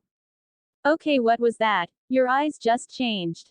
Stated Bonnie, frowning and trying to ignore the fact that Alina's ex and his sister were the children of her, well, of Naruto, as titles were confusing her at the moment. Dojutsu won't tell anything more as that's a spoiler. Stated Naruto. What? Questioned Elena, confused. Long story short, the book Chronicles of the Shinobi is an autobiography about him. Stated Bonnie, causing Elena to nearly smack herself. Are you kidding? How did we not see that? It's not like Naruto is actually a popular name. Stated Elena. Because you were all under the impression I was human and thus the books couldn't be about me, so it was a happy coincidence. Stated Naruto, rolling his eyes. Okay, I'm lost. Said Jeremy, reminding everyone about his presence. Okay, long story short, little Gilbert, vampires are real, witches are real, Naruto's an all-powerful immortal demon god, and the quarterback and his sister are half-breeds. Stated Damon. Speaking of, is Vicky going to be okay? Questioned Matt. Depends on what you mean by okay, since someone technically killed her. Stated Naruto, glaring at Damon out the corner of his eye while Elena made no such subtle maneuver. Anyway, I can make it so that she'll wake up, but she'll have to leave Mystic Falls. Stated Naruto, shocking everyone. What, why? Questioned Jeremy. The truth, when she wakes up she'll be quite powerful, more powerful than most vampires. Problem is she'll have no clue how to use that power, and the slightest thing could set her off. If she's anything like me when I was a kid, then she has quite the temper, and if pushed could actually destroy this town no problem. Stated Naruto, causing several of them to blanch. Well, that's all well and good. If that's the case, Stefan, I want my ring. Stated Damon. Damon, now isn't the time. Stated Stefan, frowning. I think now's the perfect time. If she has enough power to vaporize this town, I don't want to be here when she wakes up. Now give me my ring. stated Damon, taking several steps. Enough. At his words, Naruto's body literally exploded with power as he turned his glare onto the two vampires. Despite the fact that his focus was centered on the two of them, everyone present was shaking at just the sheer power he put out and had broken out into cold sweats. They could all see that his eyes had changed yet again, only this time they were red as Vicky's had been just a few moments earlier, only they had animalistic slit pupils. His hand, which was centered over Vicky, had also erupted in power, which, like his eyes, was a baleful red, which was having quite the effect on Vicky's body. I am not in the mood for any more of your foolishness. Why the two of you who used to be so close have let a piece of pussy come between you is beyond me. Newsflash: neither one of you has fucked her for nearly 150 years. Stefan has at least gotten over it. Damon, I suggest you do the fucking same, and soon, or so help me I am going to drop your ass in the middle of a teenage fangirl assembly, seal away most of your abilities and make it so you sparkle in sunlight. At these words, Damon paled in horror. He had thought the beating he'd gotten over Tanner had been bad. He knew Naruto wouldn't kill him, but to actually put him through such a horror would make him wish he would. Finally, after saying his piece, Naruto seemed to forcibly calm himself down as his power slowly receded back into himself and he once again closed his eyes. At the same time, both Elena and Bonnie had released the air they'd been holding in and shifted their legs slightly as the show of power had gotten them both incredibly turned on, so much so that both girls had soaked through their panties. Matt had also felt something, only he'd felt a sense of awe and admiration followed quickly by desire. Something inside him had stirred and it wanted that kind of power for itself. The sound of cords snapping brought everyone's attention back to the couch in time to see Vicky as she sat up. However, her appearance had changed drastically. Her ears had disappeared and in their place were a pair of brown fox ears that sat atop her head and twitched minutely. Her bust had noticeably increased, as whereas before she'd been a bit average, she was now quite larger, having grown to at least AD, while her body had filled out and rounded itself a bit more as well. Her eyes had taken on a golden hue with slit pupils and her hands sported clawed nails, and she had fangs protruding from between her lips, while a trio of brown tails with white tips waved behind her. As she stood to her feet, it showed she had grown several inches in height, as well as her jeans were noticeably shorter. She paid none of this any mind, however, and made a quick march to Jeremy and pulled him into a heated kiss, which she quickly broke, leaving him looking dazed. Me upstairs now, demanded the girl before literally vanishing with him in a burst of speed. Okay, what was that? Questioned Elena, regaining herself. That's what happens when your average horny teenage girl transforms into a kitsune. All that pent-up sexual energy multiplies. Why do you think in folklore vixens are described as seductresses? Stated Naruto, rubbing his temple. And that doesn't disturb you at all? Questioned Bonnie. For starters, I just found out she was my daughter not even 5 minutes ago. Secondly, I've long since gotten used to how my children are, and thirdly, part of being a god is the advanced ability to not give a fuck. Stated Naruto. Oh yes. Right, well, I'm going home now. Stated Elena, turning and quickly moving to walk out the door. She did not want to hear her brother having sex with what she knew now as an incredibly vocal Vicky. Can I get ride? Stated Matt, quickly moving to catch up. Before anything else could happen, Naruto snapped his fingers and all noise from upstairs was abruptly silenced, getting everyone to stop and stare. What? I layered this place with silencing seals when it was built. I can create privacy barriers anywhere in this house. Stated Naruto, moving over and pouring himself a drink before downing the entire glass. Now then, Stefan and Damon, you two are on guard duty while I take Bonnie home. Stated Naruto, sitting down the glass and walking out the door with Bonnie. As they reached the outside, Naruto stopped both Elena and Matt before they could reach the car. I know that this has been a hectic day. However, I need to remind both of you this needs to stay secret. If this town at large found out vampires were here, blood would run the streets, and if they find out about Matt and Vicky, I may have to destroy it in retaliation. So let's all avoid the drama and not speak of it unless in private and with people that already know. Matt, you call me when you speak with your mother. Stated Naruto, getting both to nod before they hopped in the car and Elena pulled off. So I never got to ask. You're married, so what does that make me? Your side piece? Because if so, we can nip this right now. stated Bonnie as they themselves pulled out of the gate. No, Hinata and I have a very open relationship. When you live as long as we have, it just happens. While she would never sleep with another man, she does enjoy being with other women. She also doesn't care if I sleep with other women just as long as I bring them around her eventually. So in the end you make that decision, stated Naruto. Bonnie was silent at this as she digested what he was saying. Finally, as they rolled to a stop due to a stop sign, she made her decision, grabbing his face and pulling him into a kiss of her own. As they broke it and the girl sat back with a contented smile on her face, Naruto himself smirked as he hit the gas. Later that night, Stefan found himself walking through the darkened paths of the cemetery. After all the others had left, he had taken the opportunity that was left to him, went down to the cellar, grabbed a bottle of Surrock he had stashed and took that bitch to the head. Even with his high healing rate thanks to being a vampire, if he drank enough quick enough he could still get thoroughly smashed, and with the day he'd needed it. Unfortunately, he'd awoken to find Damon gone, and even more distressing, he'd found Vicky gone. A quick call to said homicidal brother had revealed she was not with him, and there was no point in calling Jeremy as the boy was still passed out, thankfully in Damon's room. Soon enough he found the aforementioned fox girl he'd been looking for, sitting with her knees up and holding them to her chest. "Vicky," called the vampire, careful not to spoke her. "I'm starting to remember things. What he said. I remember you at the hospital, on the rooftop. It's all coming back," said Vicky quietly. Stefan frowned at that as he also remembered that rather unfortunate meeting. After Naruto had gone and taken care of her memory of Damon, he had also gone to visit her. Problem was Damon had been there, and as things tend to happen when Damon is involved, the situation escalated and he'd held Vicky captive on the hospital roof. He had managed to save her in the end obviously, and had compelled her to forget the memory, compulsion which had obviously been broken by this new situation. "What did he do to me?" questioned Vicky, looking down at her hands. "When he bit you, he tried to turn you into a vampire. Your body, however, rejected the transition, as your body was naturally more powerful than a regular human's.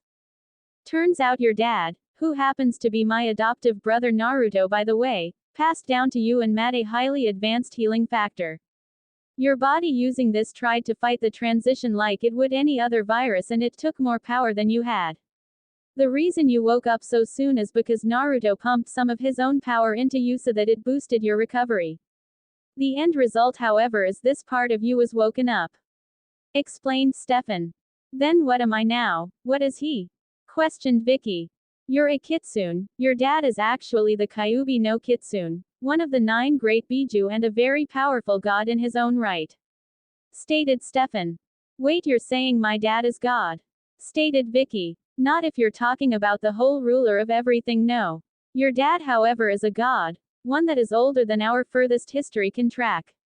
As far as I know, there is only one other that he really answers to, and that's the one who made him immortal," explained Stefan, literally blowing her mind with this knowledge. "Now then, I want you to try something. Close your eyes and picture yourself in your normal appearance. When you do so, I want you to take in a breath and let it out." Hearing the instructions, Vicky didn't see much of a point, but figuring it couldn't hurt, decided to try it. Picturing herself as what she looked like this morning, she took in a deep breath and slowly let it out. As she did, her ears, tails and claws faded away to be replaced by her normal appearance. Her eyes, as they opened, also revealed that they too had returned to normal. Looking down at her hands and seeing them back to normal, she quickly checked and found her ears were back and there were no tails swaying behind her ass. Elated, she was about to stand and thank Stefan, only for a gunshot to ring out and a hole to burst out from his torso. As he hit the ground, Vicky turned and was surprised to see Logan Fell standing there with a gun pointed at Stefan. Standing to her feet hurriedly, Vicky watched in horror as Logan approached and kneeled over the fallen savageThor, stake in hand. As he raised his arm to strike, Vicky called out to stop him, yet even as she did, his hand was seized as Damon made his appearance, stopping the arm. In an instant, without the slightest hesitation, he sunk his fangs into the man's neck before dropping him to the ground a few moments later. Kneeling himself, Damon reached out to his downed brother and once again without hesitation plunged his finger into his hunger brother's chest, digging for several seconds before pulling out the bullet. "It's wood, they know," But if anyone is going to be killing you, it's me. Now my ring, said Damon. Reaching into his left pants pocket slowly as the pain was still hitting him, Stefan soon pulled it out holding the ring in hand. Wasting no time, Damon snatched it away and quickly secured it to its spot on his hand. At the same time, Stefan turned and stopped, seeing Vicky hunched over the body of Logan, her own fangs currently digging into the man's neck.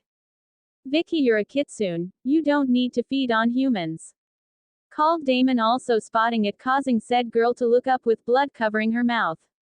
Oops, said Vicky, having been totally mesmerized by the blood. Standing up as he spotted something else, Damon soon found himself holding an old-style pocket watch which he quickly tucked into his own pocket. Several minutes later, when the sheriff and her deputy appeared on the scene, all three were gone and the only thing found was the dead body of Logan Fell. By the time the three arrived back at the savageThor house, it was to see Naruto sitting calmly on the couch, apparently waiting for them. Stefan, I think you should go and visit Elena, make sure she's okay with everything. As for you, Damon, you and I will be having a long chat a little later, stated the blonde.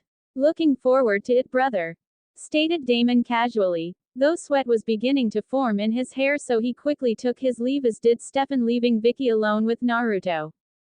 Have a seat. I figure you would have a lot of questions, so ask away, stated the blonde. Where have you been all this time? Questioned Vicky, getting right to the heart of the matter. In truth, I spent the last 100+ years in the spirit realm. I lived my human life almost 5,000 years ago, though I come to the living world on occasion. I tend to spend the majority of my time there with my friends and family, explained Naruto. Did you know about me and Matt? Questioned the girl. I had suspicions when I went to see you in the hospital. You were recovering at a phenomenal rate, too quickly for a human. I checked your records, obviously your father's name wasn't mentioned, and I didn't even recognize your mother. Because it was most likely one of my clones, I hardly even remember the encounter, as I tend to ignore those things as unimportant, stated Naruto.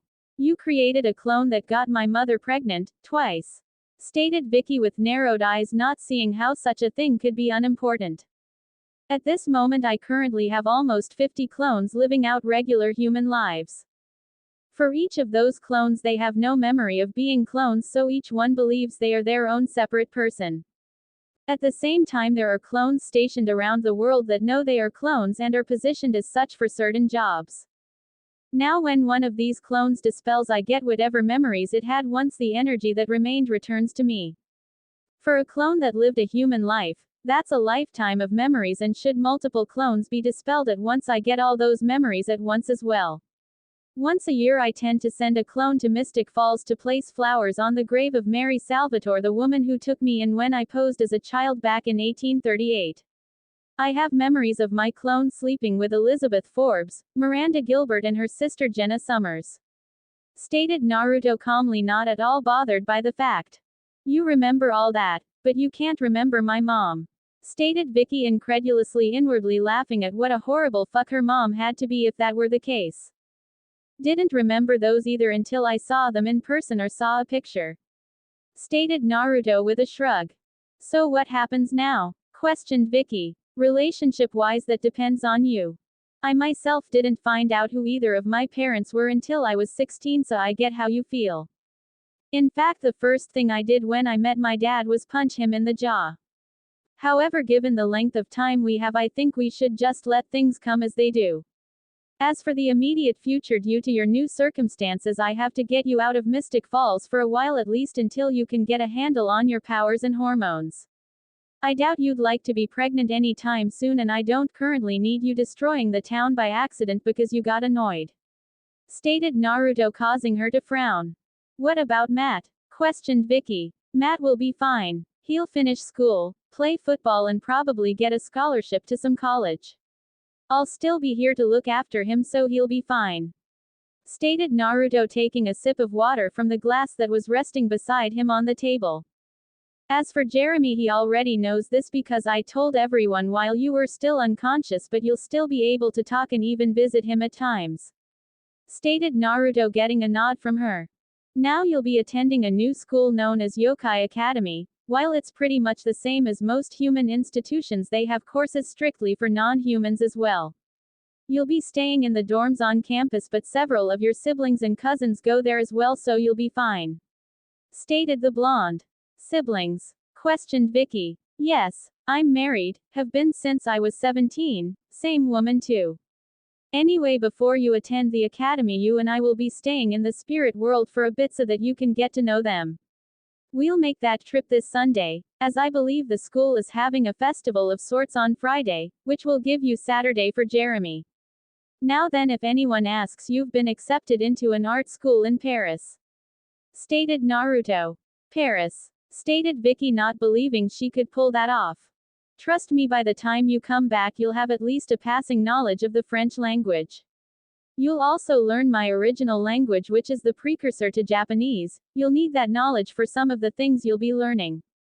Trust me, you've got nothing but opportunity ahead of you now, stated Naruto, getting a smile from the girl. So what about Matt? Do you plan to wake up his animal side? Questioned Vicky after a few moments. In a few years maybe. For now I'll let him enjoy a human existence, stated Naruto. And so for the rest of the night the two of them sat and talked, getting to know one another and establishing what Vicky had always craved, a father-daughter bond.